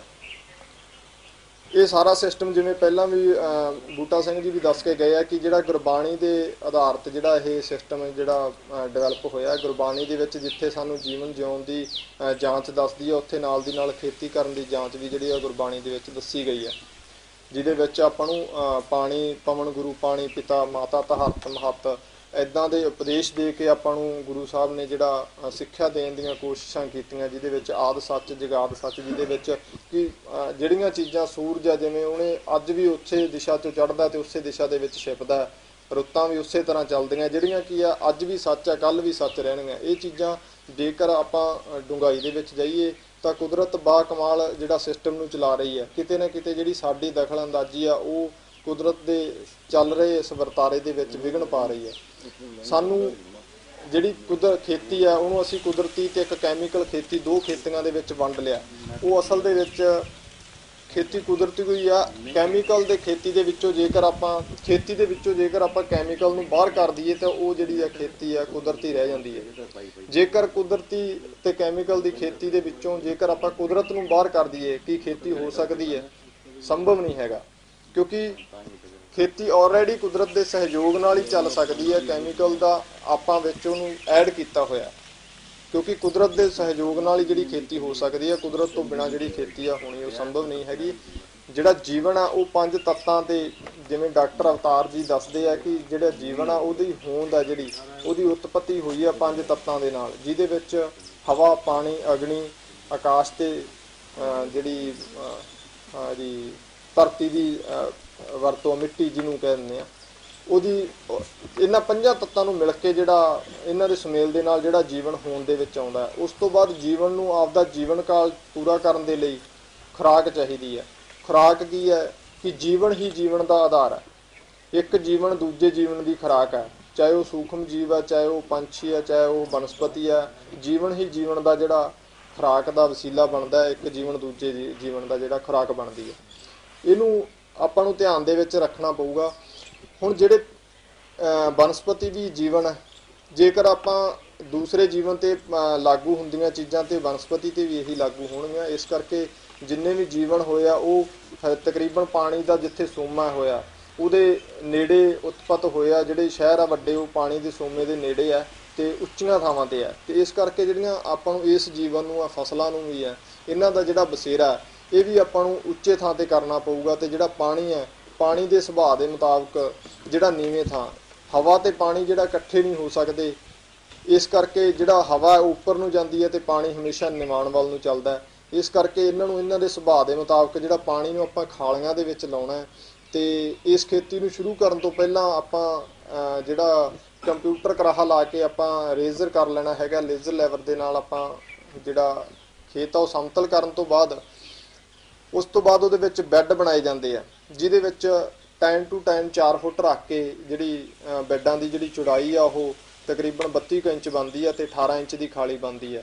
ਉਸ ਤਰੀਕੇ ਜਿਹੜਾ ਆਪਾਂ ਇੱਕ ਵਿਵਸਥਾ ਕ੍ਰੀਏਟ ਕਰ ਲੈਂਦੇ ਆ, ਜਿਹਦੇ ਵਿੱਚ ਜਿਹੜਾ ਬਨਸਪਤੀ ਦਾ ਜੀਵਨ ਆ ਉਹ ਉੱਪਰ ਚਲਾ ਜਾਊਗਾ ਬੈੱਡਾਂ ਦੇ ਉੱਪਰ, ਤੇ ਜਿਹੜਾ ਪਾਣੀ ਆ ਉਹ ਖਾਲੀਆਂ ਦੇ ਵਿੱਚ ਆਪਾਂ ਨੀਵੇਂ ਥਾਂ ਲਾ ਸਕਦੇ ਹਾਂ। ਜਿੱਥੇ ਸਾਡੇ ਜਦੋਂ ਅਸੀਂ ਇਸ ਕੰਮ ਤੇ ਆਵਾਂਗੇ ਤੇ ਸਾਡੇ ਸਾਹਮਣੇ ਇੱਕ ਸਭ ਤੋਂ ਵੱਡਾ ਜਿਹੜਾ ਸੱਚ ਆ ਉਹ ਸਾਹਮਣੇ ਆਊਗਾ।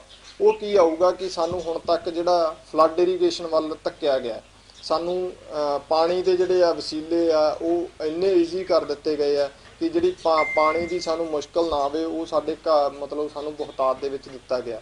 ਚਾਹੇ ਉਹ ਨਹਿਰੀ ਪਾਣੀ ਦੀ ਗੱਲ ਕਰ ਲਈਏ, ਚਾਹੇ ਉਹ ਮੋਟਰਾਂ ਜਾਂ ਟਿਊਬਵੈੱਲ ਦੇ ਕਨੈਕਸ਼ਨ ਕਹਿ ਦਈਏ, ਉਹ ਇੰਨਾ ਜ਼ਿਆਦਾ ਪਾਣੀ ਦਿੱਤਾ ਗਿਆ। ਉਹਦੇ ਮਗਰ ਕੀ ਪਲੈਨਿੰਗ, ਉਹਦੇ ਮਗਰ ਆਪਾਂ ਨਹੀਂ ਜਾਂਦੇ। ਅਸੀਂ ਉਹਦਾ ਦੁਰਵਰਤੋਂ ਇੰਨੀ ਕੀਤੀ, ਅਸੀਂ ਫਲੱਡ ਇਰੀਗੇਸ਼ਨ ਭਰ ਕੇ ਪਾਣੀ ਲਾਉਣਾ ਸ਼ੁਰੂ ਕਰ ਦਿੱਤਾ ਕਿਆਰਿਆਂ ਨੂੰ। ਜਦੋਂ ਅਸੀਂ ਜ਼ਮੀਨ ਦੇ ਉੱਪਰ ਪਾਣੀ ਭਰਦੇ ਹਾਂ ਤੇ ਉੱਥੇ ਜਿਹੜਾ ਉੱਥੋਂ ਦਾ ਜੀਵਨ ਹੈ ਉਹ ਨਸ਼ਟ ਹੋ ਜਾਂਦਾ ਹੈ। ਜਿਹੜਾ ਧਰਤੀ ਦੇ ਵਿਚਲਾ ਜੀਵਨ ਆ ਉਹ ਨਸ਼ਟ ਹੋ ਜਾਂਦਾ। ਉਹਨੂੰ ਬਚਾਉਣ ਦੀ ਲੋੜ ਆ। ਉਹਨੂੰ ਜੀਵਨ ਨੂੰ ਕਿਵੇਂ ਬਚਾਇਆ ਜਾ ਸਕਦਾ ਹੈ ਵੀ ਆਪਾਂ ਨੂੰ ਫਸਲਾਂ ਨੂੰ ਨਮੀ ਵੀ ਦਿੱਤੀ ਜਾਵੇ, ਤੇ ਨਮੀ ਆਪਾਂ ਕਿਸ ਤਰੀਕੇ ਦੇਣੀ ਆ ਇਹ ਆਪਾਂ ਨੂੰ ਸੋਚਣ ਦੀ ਲੋੜ ਆ। ਕਿ ਆਪਾਂ ਪਾਣੀ ਨੂੰ ਖਾਲੀਆਂ ਬਣਾ ਕੇ ਨੀਵੇਂ ਥਾਂ ਰੱਖਿਆ ਜਾਵੇ ਤੇ ਜਿਹੜਾ ਜੀਵਨ ਹੈ ਉਹਨੂੰ ਬੈੱਡ ਬਣਾ ਕੇ ਉੱਪਰ ਉੱਚੇ ਜਗ੍ਹਾ ਤੇ ਆਪਾਂ ਫਸਲਾਂ ਜਿਹੜੀਆਂ ਬੀਜੀਏ, ਤਾਂ ਜੋ ਆਪਣੀ ਫਸਲ ਨੂੰ ਜਿਹੜੀ ਨਮੀ ਵੀ ਮਤਲਬ ਮਿਲ ਸਕੇ ਤੇ ਨਾਲ ਦੀ ਨਾਲ ਉਹਦੀਆਂ ਜੜ੍ਹਾਂ ਦੇ ਵਿੱਚ ਉਹਦੇ ਜਿਹੜਾ ਜੀਵਨ ਚੱਲ ਰਿਹਾ ਜ਼ਮੀਨ ਦੇ ਵਿੱਚ ਉਹਨੂੰ ਡਿਸਟਰਬੈਂਸ ਨਾ ਹੋਵੇ ਤੇ ਉਹਨਾਂ ਨੂੰ ਜਿਹੜੀ ਹਵਾ ਦੀ ਕ੍ਰੋਸਿੰਗ ਆ ਉਹ ਬਣੀ ਰਹੇ। ਇਸ ਕਰਕੇ ਆਪਾਂ ਨੂੰ ਬੈੱਡ ਬਣਾ ਕੇ ਜਿਹੜੀ ਖੇਤੀ ਕਰਨੀ ਸ਼ੁਰੂ ਕਰਾਂਗੇ ਤੇ ਸਭ ਤੋਂ ਪਹਿਲਾ ਸੱਚ ਆਪਣੇ ਸਾਹਮਣੇ ਆਊਗਾ। ਜਿਹੜਾ ਅਸੀਂ ਫਲੱਡ ਇਰੀਗੇਸ਼ਨ ਦੇ ਨਾਲ ਹੁਣ ਤੱਕ ਪਾਣੀ ਦੀ ਵੀ ਦੁਰਵਰਤੋਂ ਕੀਤੀ ਆ ਤੇ ਨਾਲ ਦੀ ਨਾਲ ਜਿਹੜਾ ਜ਼ਮੀਨ ਦਾ ਉਪਜਾਊ ਸ਼ਕਤੀ ਆ ਉਹਨੂੰ ਕਿਤੇ ਨਾ ਕਿਤੇ ਅਸੀਂ ਖਤਮ ਕਰ ਲਿਆ। ਅਗਲਾ ਸੱਚ ਜਿਹੜਾ ਸਾਹਮਣੇ ਆਊਗਾ ਜਦੋਂ ਤੁਸੀਂ ਇਸ ਸਿਸਟਮ ਦੇ ਵਿੱਚ ਵੜੋਗੇ, ਉਸ ਤੋਂ ਬਾਅਦ ਸਾਨੂੰ ਜਿਹੜਾ ਬੀਜ ਹੈ ਉਹ ਕਿੰਨਾ ਵਰਤਿਆ ਜਾਂਦਾ ਤੇ ਅਸੀਂ ਜਿਹੜਾ ਸਾਨੂੰ ਸਿਫਾਰਿਸ਼ ਕੀਤਾ ਜਾਂਦਾ ਉਹ ਬੀਜ ਕਿੰਨਾ, ਤੇ ਜਿਹੜਾ ਇਸ ਤਕਨੀਕ ਦੇ ਵਿੱਚ ਬੀਜ ਵਰਤਿਆ ਜਾਂਦਾ ਉਹ ਬਹੁਤ ਹੀ ਜ਼ਿਆਦਾ ਘੱਟ ਹੈ। ਜਿਹਦੇ ਵਿੱਚ ਆਪਾਂ ਕਹਿ ਲਈਏ 80 ਤੋਂ 90% ਜਿਹੜੀ ਹੈ ਸਾਡੀ ਬੀਜ ਦੀ ਜਿਹੜੀ ਆ ਬਚਤ ਹੋ ਜਾਂਦੀ ਹੈ। ਜਿਹਦੇ ਵਿੱਚ ਗੰਨੇ ਦੀ ਜਿਹੜੀ ਆ ਵਰਤੋਂ ਹੈਗੀ ਆ 1250 ਪੋਰੀਆਂ। ਉਸੇ ਤਰ੍ਹਾਂ ਜਿਹਦੇ ਵਿੱਚ ਨਰਮੇ ਦੀ ਆ ਉਹਦੇ ਵਿੱਚ ਵੀ 1250 ਦਾਣੇ ਨਰਮੇ ਦਾ ਬੀਜ 1 ਏਕੜ ਦਾ। ਤੇ ਨਾਲ ਦੀ ਨਾਲ ਜਿਹੜਾ ਕਣਕ ਦਾ ਬੀਜ ਆ ਉਹਦੇ ਵਿੱਚ ਜੇਕਰ ਆਪਾਂ ਕਣਕ ਬੀਜਦੇ ਇਕੱਲੀ ਤਾਂ 32000 ਦਾਣਾ। ਜੇਕਰ ਆਪਾਂ ਉਹਦੇ ਵਿੱਚ ਮਲਟੀਕਲਚਰ ਜਿਵੇਂ ਕਹਿ ਲਈਏ ਜੰਗਲ ਦਾ ਸਿਧਾਂਤ ਲਾਗੂ ਕਰਦੇ ਆ ਕਿ ਅਲੱਗ-ਅਲੱਗ ਫਸਲਾਂ ਨੂੰ ਬੀਜਦੇ ਆ ਤੇ ਉਹਦੇ ਵਿੱਚ ਸਾਨੂੰ ਜਿਹੜਾ ਬੀਜ ਦੀ ਮਾਤਰਾ ਜਿਹੜੀ ਘਟ ਜੂਗੀ, ਉਹਦੇ ਵਿੱਚ 16,000 ਦਾਣੇ ਹੋ ਜਾਣਗੇ। ਤੇ ਨਾਲ ਦੀ ਨਾਲ ਉਹਦੇ ਵਿੱਚ ਜਿਹੜੇ ਛੋਲੇ ਆ ਉਹਨਾਂ ਦੀ ਆਪਾਂ ਖੇਤੀ ਕਰ ਸਕਦੇ ਆ ਤੇ ਵਿੱਚ ਉਹਦੇ ਜਿਹੜਾ ਗੰਨਾ ਉਹ ਆਪਣਾ ਚੱਲਦਾ ਰਹੂਗਾ। ਹੁਣ ਜਿਹੜਾ ਬੀਜ ਦਾ ਇੰਨਾ ਬੀਜ ਘੱਟ ਵਰਤਣਾ ਤੇ ਉਹਦਾ ਜਿਹੜਾ ਝਾੜ ਹੈ, ਸਾਡੇ ਦਿਮਾਗ ਦੇ ਵਿੱਚ ਇੱਕੋ ਕੁਐਸਚਨ ਆਉਂਦਾ ਹੈ ਕਿ ਝਾੜ ਸਾਨੂੰ ਕਿਤੇ ਉਹਨਾਂ ਮਿਲ ਪਾਊਗਾ। ਅਸਲ ਦੇ ਵਿੱਚ ਕੀ ਆ, ਇੱਕ ਕਣਕ ਦੇ ਦਾਣੇ ਦੇ ਵਿੱਚ ਜਿਹੜੀ ਕਪੈਸਿਟੀ ਹੈਗੀ ਆ ਝਾੜ ਦੇਣ ਦੀ ਜੇ ਕਹਿ ਲਈਏ, ਤੇ ਉਹਦਾ ਜਿਹੜਾ ਵਾਧਾ ਹੁੰਦਾ ਇੱਕ ਦਾਣੇ ਤੋਂ 2000 ਤੋਂ ਲੈ ਕੇ 5000 ਤੱਕ ਜਿਹੜਾ ਕਣਕ ਦਾ ਜਿਹੜਾ ਵਾਧਾ ਨਾਰਮਲ 2000 ਹੁੰਦਾ, ਉਸ ਤੋਂ ਉੱਪਰ ਜਿਹੜਾ ਪੀਕ ਲੈਵਲ ਹੈਗਾ 5000 ਤੱਕ ਜਿਹੜਾ ਦਾਣਾ ਉਹ ਇੱਕ ਦਾਣੇ ਤੋਂ ਕਪੈਸਿਟੀ ਰੱਖਦਾ ਦਾਣਾ ਜਿਹੜਾ ਇੰਨਾ ਦੇਣ ਦਾ। ਇਸੇ ਤਰ੍ਹਾਂ ਜਿਹੜਾ ਗੰਨੇ ਦੀ ਪੋਰੀ ਆ ਉਹ 40 ਕਿਲੋ ਤੋਂ ਲੈ ਕੇ 1 ਕੁਆਂਟਲ ਤੱਕ ਸਾਨੂੰ 1 ਅੱਖ ਤੋਂ ਜਿਹੜੀ ਆ ਪ੍ਰੋਡਕਸ਼ਨ ਆ ਸਕਦੀ ਹੈ। ਸੋ ਸਾਨੂੰ ਇਸ ਪਾਸੇ ਧਿਆਨ ਦੇਣਾ ਚਾਹੀਦਾ, ਨਾ ਕਿ ਸੰਘਣੀ ਖੇਤੀ ਕਰਕੇ ਸਾਨੂੰ ਜਿਹੜਾ ਮੋਨੋਕਲਚਰ ਦੇ ਵਿੱਚ ਆ ਕੇ ਅਸੀਂ ਜਿਹੜਾ ਹਵਾ ਪਾਣੀ ਸਾਰੇ ਸਿਸਟਮ ਦਾ ਨਾਸ਼ ਕਰੀ ਜਾਂਦੇ ਆ। ਉਹਦੇ ਤੋਂ ਬਚਾਉਣ ਦੀ ਲੋੜ ਆ, ਉਹਨੂੰ ਕਿਤੇ ਨਾ ਕਿਤੇ ਸਾਨੂੰ ਦੇਖਣ ਦੀ ਲੋੜ ਆ ਕਿ ਕਿਸ ਤਰੀਕੇ ਨੂੰ ਬਚਾਇਆ ਜਾ ਸਕਦਾ। ਸੋ ਇਹਨਾਂ ਸਾਰੀਆਂ ਚੀਜ਼ਾਂ ਨੂੰ ਜਿਹੜਾ ਇਹ ਫਗਵਾੜਾ ਟੈਕਨੀਕ ਹੈਗੀ ਆ ਉਹ ਕਿਤੇ ਨਾ ਕਿਤੇ ਫਿੱਟ ਬੈਠਦੀ ਹੈ, ਜਿਹਦੇ ਵਿੱਚ ਸਾਡਾ ਬੀਜ ਦਾ ਖਰਚਾ ਸਾਨੂੰ ਕੋਈ ਸਬਸਿਡੀ ਲੈਣ ਦੀ ਲੋੜ ਨਹੀਂ ਹੈਗੀ। ਜਦੋਂ ਸਾਡਾ ਬੀਜ ਦੀ ਮਾਤਰਾ ਹੀ ਇੰਨੀ ਜ਼ਿਆਦਾ ਘਟ ਗਈ, ਸਾਨੂੰ ਕਿਸੇ ਤਰ੍ਹਾਂ ਦੀ ਕੋਈ ਸਬਸਿਡੀ ਦੀ ਲੋੜ ਨਹੀਂ। ਪਾਣੀ ਦੀ ਜਿਹੜੀ ਮਾਤਰਾ ਹੈਗੀ ਆ ਉਹ ਸਾਡੇ ਤਕਰੀਬਨ 70 ਤੋਂ 75% ਜਿਹੜਾ ਪਾਣੀ ਬਚ ਜਾਂਦਾ, ਤੇ ਸਾਨੂੰ ਜਿਹੜਾ ਨਹਿਰੀ ਪਾਣੀ ਦੇ ਨਾਲ ਸਾਡਾ ਜਿਹੜਾ ਗੁਜ਼ਾਰਾ ਬਹੁਤ ਵਧੀਆ ਹੋ ਸਕਦਾ। ਸਾਨੂੰ ਕੋਈ ਬਹੁਤੇ ਕਨੈਕਸ਼ਨ ਲੈਣ ਦੀ ਲੋੜ ਨਹੀਂ, ਜ਼ਮੀਨ ਦੇ ਥੱਲੋਂ ਪਾਣੀ ਕੱਢਣ ਦੀ ਲੋੜ ਨਹੀਂ। ਇੱਕ ਗੱਲ ਹੋਰ ਦੱਸ ਦੇਣਾ ਚਾਹਾਂ, ਜਿੰਨਾ ਵੀ ਤਕਰੀਬਨ ਪਾਣੀ ਆਇਆ ਜੀਵਨ ਵਾਸਤੇ ਉਹ ਹਮੇਸ਼ਾ ਉੱਪਰੋਂ ਆਇਆ, ਤੇ ਅਸੀਂ ਜਿਹੜਾ ਜ਼ਮੀਨ ਦੇ ਥੱਲੋਂ ਪਾਣੀ ਕੱਢਦੇ ਹਾਂ ਉਹ ਜੀਵਨ ਵਾਸਤੇ ਘਾਤਕ ਹੈ। ਉਹ ਚਾਹੇ ਅਸੀਂ ਵਰਤਦੇ ਹਾਂ ਚਾਹੇ ਫਸਲਾਂ ਲਈ ਵਰਤਦੇ ਹਾਂ, ਉਹ ਜ਼ਮੀਨ ਦੇ ਵਿੱਚੋਂ ਕੱਢਿਆ ਹੋਇਆ ਪਾਣੀ ਸਾਡੇ ਜ਼ਮੀਨ ਦੇ ਉੱਪਰ ਰਹਿਣ ਵਾਲੇ ਜੀਵਾਂ ਦੇ ਲਈ ਘਾਤਕ ਹੈ। ਕਿਉਂਕਿ ਹੁਣ ਸਾਡੇ ਦਿਮਾਗ ਨੇ ਜਾਂ ਸਾਡੀਆਂ ਤਕਨੀਕਾਂ ਨੇ ਸਾਡੇ ਕੋਲ ਇਹੋ ਜਿਹੀ ਅਵੇਲੇਬਿਲਿਟੀ ਬਣਾਤੀ, ਅਸੀਂ ਜ਼ਮੀਨ ਦੇ ਵਿੱਚੋਂ ਪਾਣੀ ਕੱਢ ਰਹੇ ਹਾਂ, ਪਰ ਜਿਹੜਾ ਜੀਵਨ ਵਾਸਤੇ ਪਾਣੀ ਆ ਉਹ ਹਮੇਸ਼ਾ ਹੀ ਉੱਪਰੋਂ ਆਇਆ। ਤੇ ਉੱਪਰੋਂ ਪਾਣੀ ਆਉਣ ਤੋਂ ਬਾਅਦ ਕੀ ਹੋਇਆ ਕਿ ਪਾਣੀ ਰੁੜ ਕੇ ਨਾਲਿਆਂ ਰਾਹੀਂ ਤੇ ਆਪਦੇ ਮੂਲ ਸੋਮੇ ਜਿਹੜਾ ਸਮੁੰਦਰ ਦੇ ਵਿੱਚ ਚਲਾ ਜਾਂਦਾ, ਤੇ ਫਿਰ ਉਹ ਇਨਸਾਨ ਦੀ ਜਿਹੜਾ ਪਹੁੰਚ ਤੋਂ ਜਿਹੜਾ ਦੂਰ ਕਰ ਦਿੱਤਾ ਕੁਦਰਤ ਨੇ। ਉਹ ਦੂਰ ਕਿਉਂ ਕੀਤਾ ਗਿਆ ਪਹੁੰਚ ਤੋਂ? ਕੋਈ ਨਾ ਕੋਈ ਉਹਦੇ ਵਿੱਚ ਕੁਦਰਤ ਨੇ ਕੋਈ ਨਾ ਕੋਈ ਗੱਲ ਸੋਚੀ ਹੋਊਗੀ ਨਾ, ਵੀ ਜਿਹੜਾ ਮਨੁੱਖ ਤੋਂ ਜਿਹੜਾ ਪਾਣੀ ਨੂੰ ਪਹੁੰਚ ਤੋਂ ਦੂਰ ਕੀਤਾ ਗਿਆ। ਤੇ ਬਾਕੀ ਜਿਹੜੀ ਸਾਡੇ ਕੋਲੇ ਜਿਹੜੀ ਲੋੜ ਆ ਪਾਣੀ ਦੀ, ਉਹਨੂੰ ਮੁੱਖ ਰੱਖਦੇ ਹੋਏ ਮਤਲਬ ਕੁਦਰਤ ਨੇ ਹਰ ਇੱਕ ਚੀਜ਼ ਨੂੰ ਜਿਹੜੀ ਆ ਅਵੇਲੇਬਿਲਿਟੀ ਦਿੱਤੀ ਆ। ਪੰਛੀਆਂ ਵਾਸਤੇ ਖੰਭ ਦਿੱਤੇ ਆ, ਉਹ ਉੱਡ ਕੇ ਜਾ ਕੇ ਆਪਦੀ ਜਿਹੜੀ ਪਿਆਸ ਆ ਉਹ ਪੂਰੀ ਕਰ ਲੈਂਦੇ ਆ ਜਿੱਥੇ ਪਾਣੀ ਦਾ ਸੋਮਾ ਹੁੰਦਾ। ਅਸੀਂ ਤੁਰ ਕੇ ਕਰ ਲੈਂਦੇ ਹੈਗੇ ਆ। ਜਿਹੜੇ ਪੌਦੇ ਆ ਬਨਸਪਤੀ, ਉਹ ਇੱਕ ਜਗ੍ਹਾ ਤੇ ਖੜੀ ਆ। ਉਹਨੂੰ ਇੱਕ ਜਗ੍ਹਾ ਤੇ ਖੜਾ ਕਿਉਂ ਕੀਤਾ ਗਿਆ? ਕਿਉਂਕਿ ਉਹਨੂੰ ਪਾਣੀ ਦੀ ਲੋੜ ਹੀ ਨਹੀਂ। ਉਹਨੂੰ ਲੋੜ ਕਾਹਦੀ ਆ? ਨਮੀ ਦੀ, ਸਲਾਬੇ ਦੀ। ਤੇ ਸਲਾਬਾ ਅਸੀਂ ਕਿਵੇਂ ਦੇਣਾ ਇਹ ਸਾਨੂੰ ਪਤਾ ਹੋਣਾ ਚਾਹੀਦਾ। ਸਲਾਬਾ ਇਸੇ ਤਰੀਕੇ ਨਾਲ ਦਿੱਤਾ ਜਾਵੇ ਜਿਹਦੇ ਨਾਲ ਜਿਹੜੀ ਉਹਨਾਂ ਦੀ ਜੜ੍ਹਾਂ ਦੀ ਹਵਾ ਉਹ ਬਾਹਰ ਨਾ ਨਿਕਲੇ। ਕਿਉਂਕਿ ਪੁਰਾਣੇ ਸਮਿਆਂ ਦੇ ਵਿੱਚ ਅਸੀਂ ਦੇਖਦੇ ਸੀ ਕਿ ਬਜ਼ੁਰਗ ਕਹਿੰਦੇ ਸੀ ਜਿੰਨੀ ਗੋਡੀ ਉਨੀ ਡੋਡੀ। ਉਹਦਾ ਕਾਰਨ ਕੀ ਸੀਗਾ? ਜਦੋਂ ਹੀ ਅਸੀਂ ਪਾਣੀ ਲਾਉਣ ਤੋਂ ਬਾਅਦ ਗੋਡੀ ਕਰ ਦਿੰਦੇ ਸੀ ਨਾਲ ਦੀ ਨਾਲ, ਤੇ ਜਿਹੜੀ ਹਵਾ ਦੀ ਕ੍ਰੋਸਿੰਗ ਉਹ ਜੜ੍ਹਾਂ ਦੇ ਵਿੱਚ ਫਿਰ ਤੋਂ ਜਿਹੜੀ ਆ ਬਰਕਰਾਰ ਹੋ ਜਾਂਦੀ ਹੈ।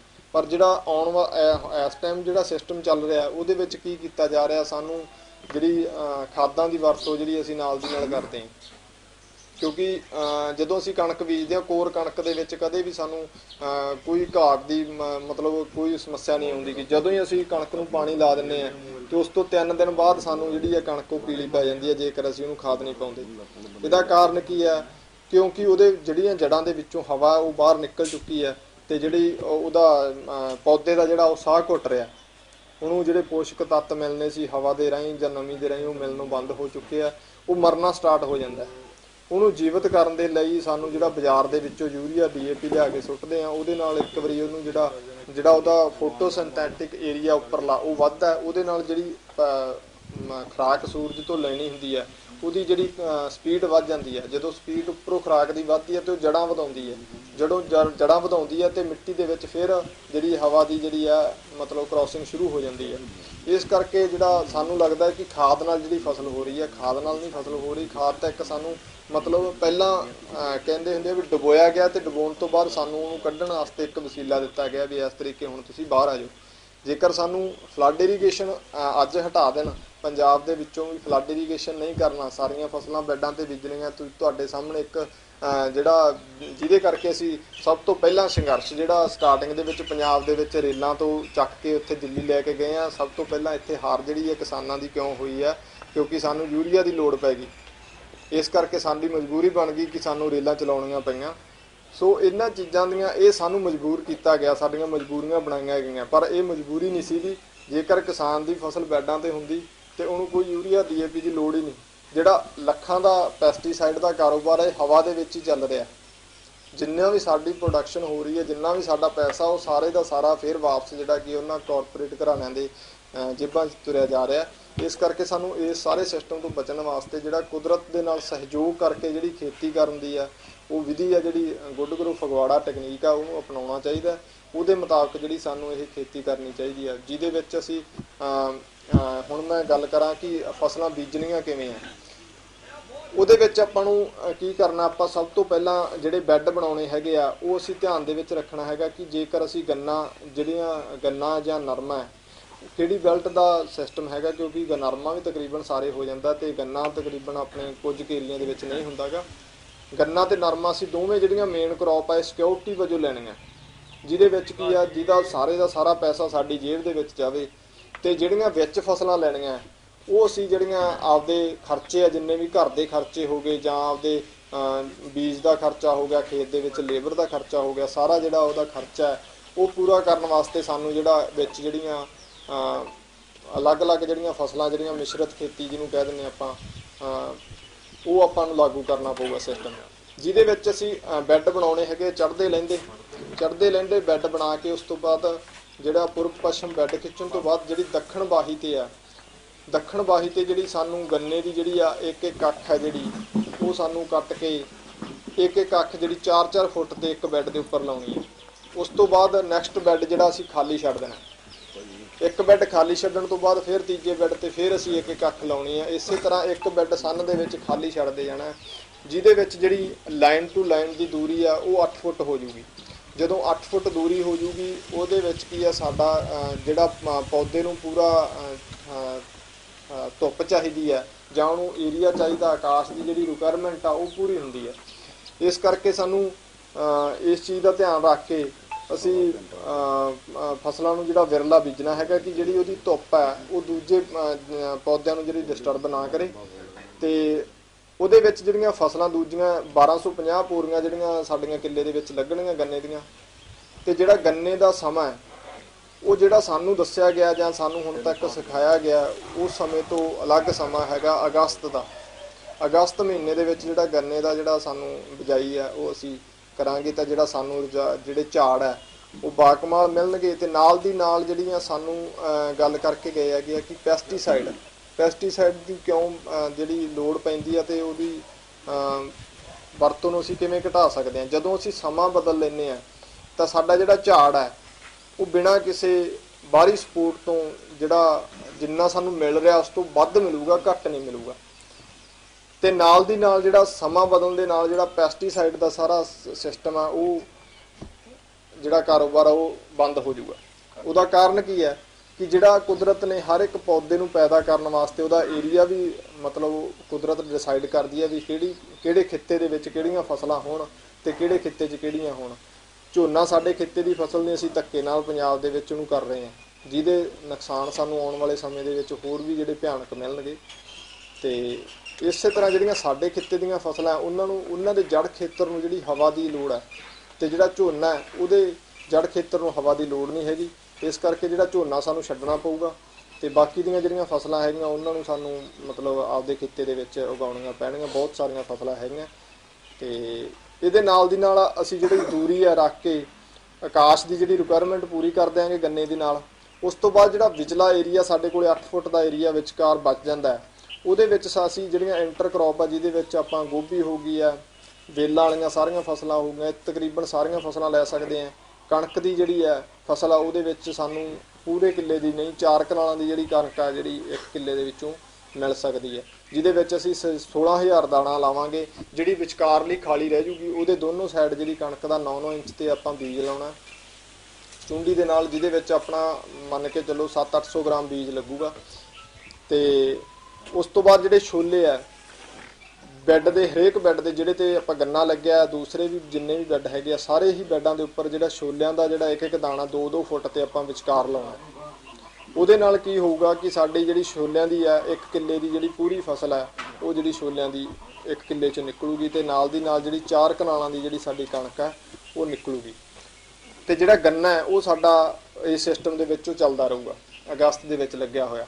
ਉਸ ਤੋਂ ਬਾਅਦ ਅਸੀਂ ਕਣਕ ਵੱਢਣ ਤੋਂ ਬਾਅਦ ਕੀ ਕਰਨਾ ਹੈਗਾ, ਗੰਨੇ ਦੇ ਵਿੱਚ ਅਸੀਂ ਜਿਹੜੀਆਂ ਫਸਲਾਂ ਹੋਰ ਲਾਉਣੀਆਂ, ਜਿਵੇਂ ਛੋਟੀਆਂ ਵੇਲਾਂ ਵਾਲੀਆਂ ਫਸਲਾਂ ਜਿਹਦੇ ਵਿੱਚ ਖੀਰਾ ਹੋ ਗਿਆ, ਮਤੀਰਾ ਹੋ ਗਿਆ, ਸੈਂਚਰੀ, ਖਰਬੂਜਾ, ਇਹੋ ਜਿਹੜੀਆਂ ਫਸਲਾਂ ਜਿਹੜੀਆਂ ਛੋਟੀਆਂ ਵੇਲਾਂ ਵਾਲੀਆਂ ਫਸਲਾਂ ਹੈਗੀਆਂ, ਉਹ ਅਸੀਂ ਤਕਰੀਬਨ ਜਿਹੜਾ ਵਿਚਕਾਰਲਾ ਬੈੱਡ ਛੱਡਿਆ ਹੋਇਆ ਉਹਦੇ ਉੱਪਰ ਅਸੀਂ ਉਹਦੀ 1.5 ਫੁੱਟ ਤੇ ਜਿਹੜੀ ਆ 2-2 ਫੁੱਟ ਤੇ ਅਸੀਂ ਉਹਦੇ ਬੀਜ ਲਾ ਕੇ ਉਹਦੀ ਜਿਹੜੀ ਆ ਕਾਸ਼ਤ ਕਰ ਸਕਦੇ ਹਾਂ। ਉਸ ਤੋਂ ਬਾਅਦ ਜਿਹੜਾ ਜੁਲਾਈ ਦੇ ਵਿੱਚ ਸਾਡਾ ਗੰਨਾ ਕਾਫੀ ਤਕੜਾ ਹੋ ਜਾਊਗਾ।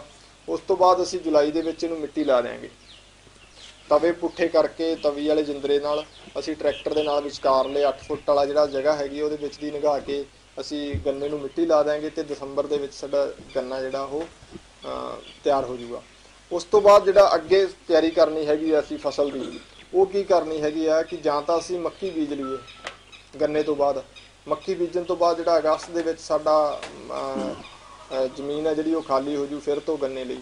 ਜੇਕਰ ਇਸ ਤਰੀਕੇ ਅਸੀਂ ਮੱਕੀ ਨਹੀਂ ਬੀਜਦੇ ਤਾਂ ਉਸ ਸਮੇਂ ਸਾਨੂੰ ਜਿਹੜਾ ਜਨਵਰੀ ਦੇ ਵਿੱਚ ਹੈ 15 ਜਨਵਰੀ ਤੋਂ ਬਾਅਦ ਅਸੀਂ ਜਿਹੜਾ ਨਰਮਾ ਹੈ ਉਹਦੀ ਕਾਸ਼ਤ ਜਿਹੜੀ ਆ ਉਸੇ ਤਰ੍ਹਾਂ ਜਿਵੇਂ ਗੰਨੇ ਦੀ ਕਾਸ਼ਤ ਕੀਤੀ ਸੀ ਉਸੇ ਤਰ੍ਹਾਂ ਬੈੱਡ ਬਣਾ ਕੇ 4-4 ਫੁੱਟ ਤੇ ਜਿਹੜਾ ਨਰਮੇ ਦੀ ਇੱਕ ਬੀਜ ਦੇ 1250 ਬੀਜ ਉਹ ਲੱਗਣਾ ਹੈਗਾ। ਤੇ ਇਸ ਤਰੀਕੇ ਆਪਾਂ ਜਿਹੜੇ ਨਰਮੇ ਦੀ ਉਸੇ ਜ਼ਮੀਨ ਦੇ ਵਿੱਚ ਕਾਸ਼ਤ ਕਰ ਸਕਦੇ ਹਾਂ। ਉਹਦੇ ਵਿੱਚ ਵੀ ਆਪਾਂ ਨੂੰ ਇੱਕ ਬੈੱਡ ਖਾਲੀ ਛੱਡਣਾ ਪਊਗਾ ਵਿਚਕਾਰਲਾ, ਤੇ ਉਹਦੇ ਉੱਪਰ ਜਿਹੜਾ ਆਪਾਂ ਬੈੱਡ ਵਿਚਕਾਰ ਖਾਲੀ ਛੱਡਾਂਗੇ ਉਹਦੇ ਉੱਪਰ ਅਸੀਂ ਫਿਰ ਜਿਹੜੀਆਂ ਇੰਟਰਕ੍ਰੌਪ ਜਿਹੜੀਆਂ ਫਸਲਾਂ ਹੈਗੀਆਂ, ਵੇਲਾਂ ਵਾਲੀਆਂ ਫਸਲਾਂ ਹੈਗੀਆਂ ਨਰਮੇ ਦੇ ਵਿੱਚ ਉਹ ਲਵਾਂਗੇ, ਜਿਹਦੇ ਵਿੱਚ ਨਰਮੇ ਦਾ ਜਿਹੜਾ ਝਾੜ ਆ ਉਹ ਜਿੰਨਾ ਆਪਾਂ ਆਮ ਲੈ ਰਹੇ ਹਾਂ ਉਸ ਤੋਂ ਕੋਈ 5-4 ਮਣ 10 ਮਣ ਵੱਧ ਨਿਕਲੂਗਾ, ਘੱਟ ਨਹੀਂ ਨਿਕਲਦਾ ਗਾ। ਤੇ ਨਾਲ ਦੀ ਨਾਲ ਜਿਹੜੀ ਸਾਡੇ ਕੋਲ ਸਪੇਸ ਹੋਊਗੀ 8 ਫੁੱਟ ਦੀ ਉਹ ਸਾਡੀ ਵਰਤੋਂ 'ਚ ਆ ਜੂਗੀ, ਜਿਹਦੇ ਵਿੱਚ ਅਸੀਂ ਇੰਟਰਕ੍ਰੌਪ ਜਿਹੜੀਆਂ ਹੋਰ ਫਸਲਾਂ ਲੈ ਕੇ ਜਿਹੜੇ ਆਪਦੇ ਬਾਹਰੀ ਖਰਚੇ ਆ ਜਾਂ ਘਰ ਦੇ ਖਰਚੇ ਉਹ ਫਿਰ ਅਸੀਂ ਉਹਦੇ ਤੋਂ ਕੱਢ ਸਕਦੇ ਹਾਂ। ਨਰਮਾ ਸਾਨੂੰ ਨਿਰੋਲ ਜਿਹੜੀ ਆ ਸਾਡੀ ਬਚਤ ਹੈ, ਜਿਹਦੇ ਵਿੱਚ ਸਾਨੂੰ 14 ਤੋਂ ਲੈ ਕੇ ਅਸੀਂ 20 ਕੁਇੰਟਲ ਤੱਕ ਜਿਹੜਾ ਨਰਮਾ ਕੱਢ ਸਕਦੇ ਹਾਂ। ਉਹ ਸਾਡੇ ਤੇ ਡਿਪੈਂਡ ਹੈ ਕਿ ਅਸੀਂ ਉਹਨੂੰ ਪਾਣੀ ਕਿੰਨਾ ਕੁ ਘੱਟ ਲਾਉਣੇ ਆ ਤੇ ਕਿੰਨਾ ਕੁ ਉਹਦਾ ਮਤਲਬ ਧਿਆਨ ਰੱਖ ਕੇ ਪਾਣੀ ਦੀ ਵਰਤੋਂ ਕਰਦੇ ਹਾਂ। ਸੋ ਇਸ ਤਰੀਕੇ ਨਾਲ ਆਪਾਂ ਨੂੰ ਨਰਮੇ ਦੀ ਖੇਤੀ ਕਰਾਂਗੇ। ਨਰਮੇ ਦੀ ਖੇਤੀ ਦੇ ਨਾਲ ਨਾਲ ਇੱਕ ਇਹਦਾ ਪਲੱਸ ਪੁਆਇੰਟ ਇਹ ਹੈ ਕਿ ਸਾਨੂੰ ਬੈੱਡ ਦੁਆਰਾ ਢਾਹ ਕੇ ਬਣਾਉਣ ਦੀ ਲੋੜ ਨਹੀਂ ਪੈਣੀ। ਉਸੇ ਦਿਸ਼ਾ ਦੇ ਵਿੱਚ ਸਾਨੂੰ ਬੈੱਡ ਬਣਾ ਕੇ ਉਸੇ ਹੀ ਬੈੱਡਾਂ ਦੇ ਉੱਪਰ ਅਸੀਂ ਜਿਹੜਾ ਗੰਨਾ ਹੈ ਉਹਦੀ ਜਿਹੜੀ ਕਾਸ਼ਤ ਹੈ ਉਹ ਅਗਸਤ ਦੇ ਵਿੱਚ ਕਰ ਦਿਆਂਗੇ।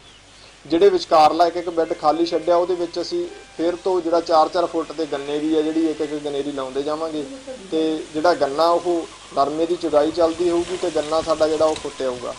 ਗੰਨਾ ਫੁੱਟਣ ਤੋਂ ਬਾਅਦ ਨਰਮੇ ਦੀ ਜਿਹੜੀ ਕਟਾਈ ਕਰਕੇ ਛਟੀਆਂ ਬਾਹਰ ਕੱਢ ਲਾਂਗੇ। ਉਸ ਤੋਂ ਬਾਅਦ ਜਿਹੜੀ ਸਾਡੀ ਕਣਕ ਦੀ ਆ ਤੇ ਛੋਲਿਆਂ ਦੀ ਆ ਜਾਂ ਹੋਰ ਆਪਾਂ ਗੋਭੀ ਹੋ ਗਈ ਆ, ਪਿਆਜ਼ ਹੋ ਗਿਆ, ਇਹਨਾਂ ਦੀ ਜਿਹੜੀ ਕਾਸ਼ਤ ਆਪਾਂ ਸਿਆਲ ਵਾਲੀ ਸਾਰੀ ਉਹਦੇ ਵਿੱਚ ਜ਼ਮੀਨ 'ਚ ਕਰ ਸਕਦੇ ਹਾਂ। ਇਸ ਤਰੀਕੇ ਜਿਹੜੀ ਆਪਾਂ ਖੇਤੀ ਦਾ ਜਿਹੜਾ ਇਹ ਮਾਡਲ ਹੈ ਮਤਲਬ ਕੰਮ ਕਰ ਰਿਹਾ ਹੈਗਾ, ਜਿਹਦੇ ਵਿੱਚ ਸਾਨੂੰ ਮੋਨੋਕਲਚਰ ਨੂੰ ਛੱਡ ਕੇ ਅਲੱਗ-ਅਲੱਗ ਫਸਲਾਂ, ਬਹੁਤ ਸਾਰੀਆਂ ਫਸਲਾਂ ਜਿਹੜੀਆਂ 1 ਕਿੱਲੇ ਦੇ ਵਿੱਚ, ਕਿਉਂਕਿ ਜੇ ਆਪਾਂ ਕਿਸੇ ਵੀ ਕਿਸਾਨ ਨੂੰ ਕਹੀਏ ਵੀ 1 ਕਿੱਲਾ ਆਹ ਚੀਜ਼ ਬੀਜ ਲੈ, ਆਹ ਬੀਜ ਲਾ, ਤੇ ਬੜਾ ਮੁਸ਼ਕਿਲ ਹੈ, ਔਖਾ ਹੈਗਾ, ਤੇ ਨਾ ਹੀ ਉਹਦੇ ਵਿੱਚ ਸਾਡੇ ਤੋਂ ਪੂਰਾ ਲਿਆ ਜਾਂਦਾ। ਸਾਨੂੰ ਕੀ ਹੈ ਕਿ ਮੇਨ ਫਸਲਾਂ ਸਾਡੀਆਂ ਜਿਹੜੀਆਂ ਉਹ ਜਿਵੇਂ ਅਸੀਂ ਕਣਕ ਤੇ ਝੋਨਾ ਲੈਂਦੇ ਹਾਂ ਉਸ ਤਰੀਕੇ ਸਾਡੇ ਕੋਲ ਇੱਕ ਫਸਲ ਹੋਵੇ ਜਿਹੜੀ ਸਾਨੂੰ ਪਤਾ ਹੈ ਕਿ ਸਾਡੀ ਜੇਬ 'ਚ ਹੀ ਆਉਣੀ ਹੈ। ਉਹਦੇ ਵਿੱਚ ਅਸੀਂ ਗੰਨਾ ਕਰ ਲਿਆ ਤੇ ਨਾਲ ਦੀ ਨਾਲ ਜਿਹੜਾ ਸਾਡਾ ਜਿਹੜਾ ਸਮਾਂ ਵਿਚਲਾ ਸੰਨ ਬਚਦਾ ਸੀਗਾ ਸਮੇਂ ਦਾ ਦਸੰਬਰ ਤੋਂ ਲੈ ਕੇ ਅਗਸਤ ਤੱਕ ਦਾ, ਉਹਦੇ ਵਿੱਚ ਅਸੀਂ ਜਿਹੜਾ ਨਰਮਾ ਐਡ ਕਰ ਲਿਆ। ਦੋਨੋਂ ਹੀ ਫਸਲਾਂ ਸਾਨੂੰ ਪੂਰੀਆਂ ਮਤਲਬ ਆਮਦਨ ਵਾਲੀਆਂ ਜਿਹੜੀਆਂ ਫਸਲਾਂ ਇਹਦੇ ਵਿੱਚ ਆ ਜਾਣਗੀਆਂ, ਤੇ ਨਾਲ ਦੀ ਨਾਲ ਜਿਹੜੀਆਂ ਵਿੱਚ ਇੰਟਰਕ੍ਰੌਪ ਲੈ ਰਹੇ ਆ ਉਹਦੀਆਂ ਸਾਨੂੰ ਜਿਹੜਾ ਉਹਦਾ ਬੈਨੀਫਿਟ ਹੈਗਾ ਉਹ ਵੀ ਬਹੁਤ ਜ਼ਿਆਦਾ ਹੈ, ਕਿਉਂਕਿ ਤਕਰੀਬਨ ਛੋਲੇ ਵੀ ਸਾਨੂੰ ਕਿੱਲੇ ਦੇ ਮਿਲ ਜਾਣਗੇ ਤੇ ਜਿਹੜੀ ਕਣਕ ਆ ਉਹ 4 ਕਨਾਲਾਂ ਦੀ ਮਿਲ ਜੂਗੀ 1 ਕਿੱਲੇ ਦੇ ਵਿੱਚੋਂ, ਤੇ ਨਾਲ ਦੀ ਨਾਲ ਉਹਦੇ ਵਿੱਚ ਸਾਡੇ ਕੋਲ ਗੰਨਾ ਵੀ ਚੱਲ ਰਿਹਾ ਹੁੰਦਾ। ਇਸ ਤਰੀਕੇ ਸਭ ਤੋਂ ਵੱਡਾ ਬੈਨੀਫਿਟ ਇਹ ਹੈ ਕਿ ਅਸੀਂ 1 ਕਿੱਲੇ ਨੂੰ 2-2 2.5 ਕਿੱਲਿਆਂ ਦੀ ਉਹਦੇ ਚੋਂ ਫਸਲ ਲੈ ਸਕਦੇ ਹਾਂ। ਨਾਲ ਦੀ ਨਾਲ ਜਿਹੜੀਆਂ ਖਾਦਾਂ ਉਹਦੇ ਤੋਂ ਸਾਡਾ ਖਹਿੜਾ ਛੁੱਟ ਜੂਗਾ। ਸਾਨੂੰ ਸਿਰਫ ਤੇ ਸਿਰਫ ਇਹੀ ਧਿਆਨ ਰੱਖਣਾ ਪਊਗਾ ਕਿ ਪਾਣੀ ਹੈ ਜਿਹੜਾ ਉਹ ਸਾਡਾ ਬੈੱਡ ਦੇ ਉੱਪਰ ਨਾ ਚੜੇ। ਬੈੱਡਾਂ ਦੇ ਉੱਪਰ ਪਾਣੀ ਚੜ੍ਹਨਾ ਤੇ ਬੰਦਿਆਂ ਦਾ ਉੱਪਰ ਤੁਰਨਾ ਜਿਹੜਾ ਇਸ ਸਿਸਟਮ ਦੇ ਵਿੱਚ ਜਿਹੜਾ ਬਿਲਕੁਲ ਮਤਲਬ ਅਲਾਉਡ ਹੀ ਨਹੀਂ ਹੈਗਾ, ਬੈਨ ਹੈ। ਕਿਉਂਕਿ ਜਦੋਂ ਕੋਈ ਵੀ ਉੱਪਰ ਇਨਸਾਨ ਤੁਰੂਗਾ ਤੇ ਉਹਦੇ ਵਿੱਚੋਂ ਜ਼ਮੀਨ ਪ੍ਰੈਸ ਹੋਊਗੀ ਤੇ ਉਹਦੇ ਵਿੱਚੋਂ ਜਿਹੜੀ ਹਵਾ ਉਹ ਬਾਹਰ ਨਿਕਲ ਜੂਗੀ। ਇਸ ਕਰਕੇ ਬੈੱਡਾਂ ਦੇ ਉੱਪਰ ਤੁਰਨਾ ਵੀ ਨਹੀਂ ਤੇ ਬੈੱਡਾਂ ਦੇ ਉੱਪਰ ਜਿਹੜਾ ਪਾਣੀ ਹੈ ਉਹ ਵੀ ਨਹੀਂ ਚੜ੍ਹਨ ਦੇਣਾ। ਇੱਕ ਗੱਲ ਟੈਕਨੀਕਲੀ ਇਹ ਦੱਸਣਾ ਚਾਹਾਂਗਾ ਕਿ ਜਿੰਨੀਆਂ ਵੀ ਫਸਲਾਂ ਆਪਾਂ ਬੀਜਣੀਆਂ ਉਹਨਾਂ ਨੂੰ ਬੀਜਣ ਤੋਂ ਬਾਅਦ ਜਿਹੜਾ ਪਹਿਲਾ ਪਾਣੀ ਲਾਉਣਾ ਉਹ ਜਿੰਨਾ ਹੋ ਸਕੇ ਆਪਾਂ ਉਹਦਾ ਸਮਾਂ ਜਿਹੜਾ ਵਧਾਉਣਾ। ਘੱਟ ਤੋਂ ਘੱਟ 20 ਦਿਨ 22 ਦਿਨ ਤਾਂ ਆਪਾਂ ਹਰੇਕ ਫਸਲ ਤੇ ਰੱਖਣਾ ਹੀ ਰੱਖਣਾ। ਇਦੋਂ ਘੱਟ ਆਪਾਂ ਕਿਸੇ ਵੀ ਫਸਲ ਨੂੰ ਪਾਣੀ ਨਹੀਂ ਲਾਉਣਾ। ਜਿੰਨਾ ਵੀ ਵੱਧ ਤੋਂ ਵੱਧ 40 ਤੋਂ 45 ਦਿਨ ਤੱਕ ਜਾ ਸਕੇ ਉਨਾ ਹੀ ਜ਼ਿਆਦਾ ਬੈਟਰ ਹੈ, ਕਿਉਂਕਿ ਜਿੰਨਾ ਪਾਣੀ ਦੀ ਸੰਕੋਚ ਕੇ ਪਹਿਲੇ ਪਾਣੀ ਦੀ ਵਰਤੋਂ ਕਰਦੇ ਆ ਉਨਾ ਹੀ ਜਿਹੜਾ ਜੜ੍ਹਾਂ ਦੀ ਜਿਹੜੀ ਲੈਂਥ ਆ ਉਹ ਵੱਧਦੀ ਹੈ, ਕਿਉਂਕਿ ਪਾਣੀ ਦੀ ਨਮੀ ਦੀ ਭਾਲ ਦੇ ਵਿੱਚ ਜਿਹੜੀ ਜੜ੍ਹ ਆ ਪੌਦਾ ਉਹ ਵਧਾਉਂਦਾ ਹੈਗਾ। ਅਤੇ ਜਿੰਨਾ ਉਹਦਾ ਜੜ੍ਹਾਂ ਦਾ ਏਰੀਆ ਵਧੂਗਾ ਉਸ ਹਿਸਾਬ ਦੇ ਨਾਲ ਜਿਹੜਾ ਉਹਨੂੰ ਖੁਰਾਕੀ ਤੱਤ ਆ ਜਿਹੜੇ ਜ਼ਮੀਨ ਦੇ ਵਿੱਚੋਂ ਮਿਲਣਗੇ। ਕਿਸੇ ਵੀ ਤਰ੍ਹਾਂ ਦੀ ਆਪਾਂ ਨੂੰ ਜ਼ਮੀਨ ਦੇ ਵਿੱਚ ਬਾਹਰੋਂ ਕੋਈ ਵੀ ਸਪੋਰਟ ਪਾਉਣ ਦੀ ਕੋਈ ਲੋੜ ਨਹੀਂ ਹੈਗੀ, ਜਿਹਦੇ ਵਿੱਚ ਆਪਾਂ ਕੈਮੀਕਲ ਖਾਦਾਂ ਦੀ ਗੱਲ ਕਰ ਲਈਏ ਜਾਂ ਸਪਰੇਆਂ ਦੀ ਗੱਲ ਕਰ ਲਈਏ। ਇਹਨਾਂ ਦੀ ਚੀਜ਼ ਦੀ ਸਪਰੇਆਂ ਦੀ ਵਰਤੋਂ ਤਾਂ ਜਦੋਂ ਅਸੀਂ ਸਾਨੂੰ ਸਮਾਂ ਹੀ ਗਲਤ ਦਿੱਤਾ ਗਿਆ, ਕਿਉਂਕਿ ਜਦੋਂ ਕੁਦਰਤ ਨੇ ਜਿਹੜੀ ਚੀਜ਼ ਨੂੰ ਪੈਦਾ ਕਰਨਾ ਹੈਗਾ ਤੇ ਉਸ ਸਮੇਂ ਤੋਂ ਅਸੀਂ ਜਿਹੜਾ ਉਹਨੂੰ ਅੱਗੇ ਜਾਂ ਪਿੱਛੇ ਲੈ ਜਾਂਦੇ ਹੈਗੇ ਆ। ਉਸ ਚੀਜ਼ ਨੂੰ ਲੈ ਕੇ ਜਿਹੜਾ ਸਮੇਂ ਦੇ ਕਾਰਨ ਕਰਕੇ ਸਾਡੀਆਂ ਜਿਹੜੀਆਂ ਸਮੇਂ ਦੇ ਮੁਤਾਬਕ ਚੇਂਜ ਆਈ, ਕਿਵੇਂ ਅਸੀਂ ਵਾਪਸ ਜਾ ਸਕਦੇ ਹਾਂ, ਕਿਵੇਂ ਰੇਹਾਂ ਸਪਰੇਆਂ ਤੋਂ ਬਿਨਾਂ ਇਹ ਖੇਤੀ ਜਿਹੜੀ ਹੈਗੀ ਅਸੀਂ ਕਰ ਸਕਦੇ ਹਾਂ, ਕਰਕੇ ਘਟਾ ਸਕਦੇ ਹਾਂ, ਜਾਂ ਜਿਹੜੀਆਂ ਅੱਜ ਕਿਸਾਨਾਂ ਨੂੰ ਸਮੱਸਿਆ ਆ ਰਹੀਆਂ ਹੈ ਵੀ ਅਸੀਂ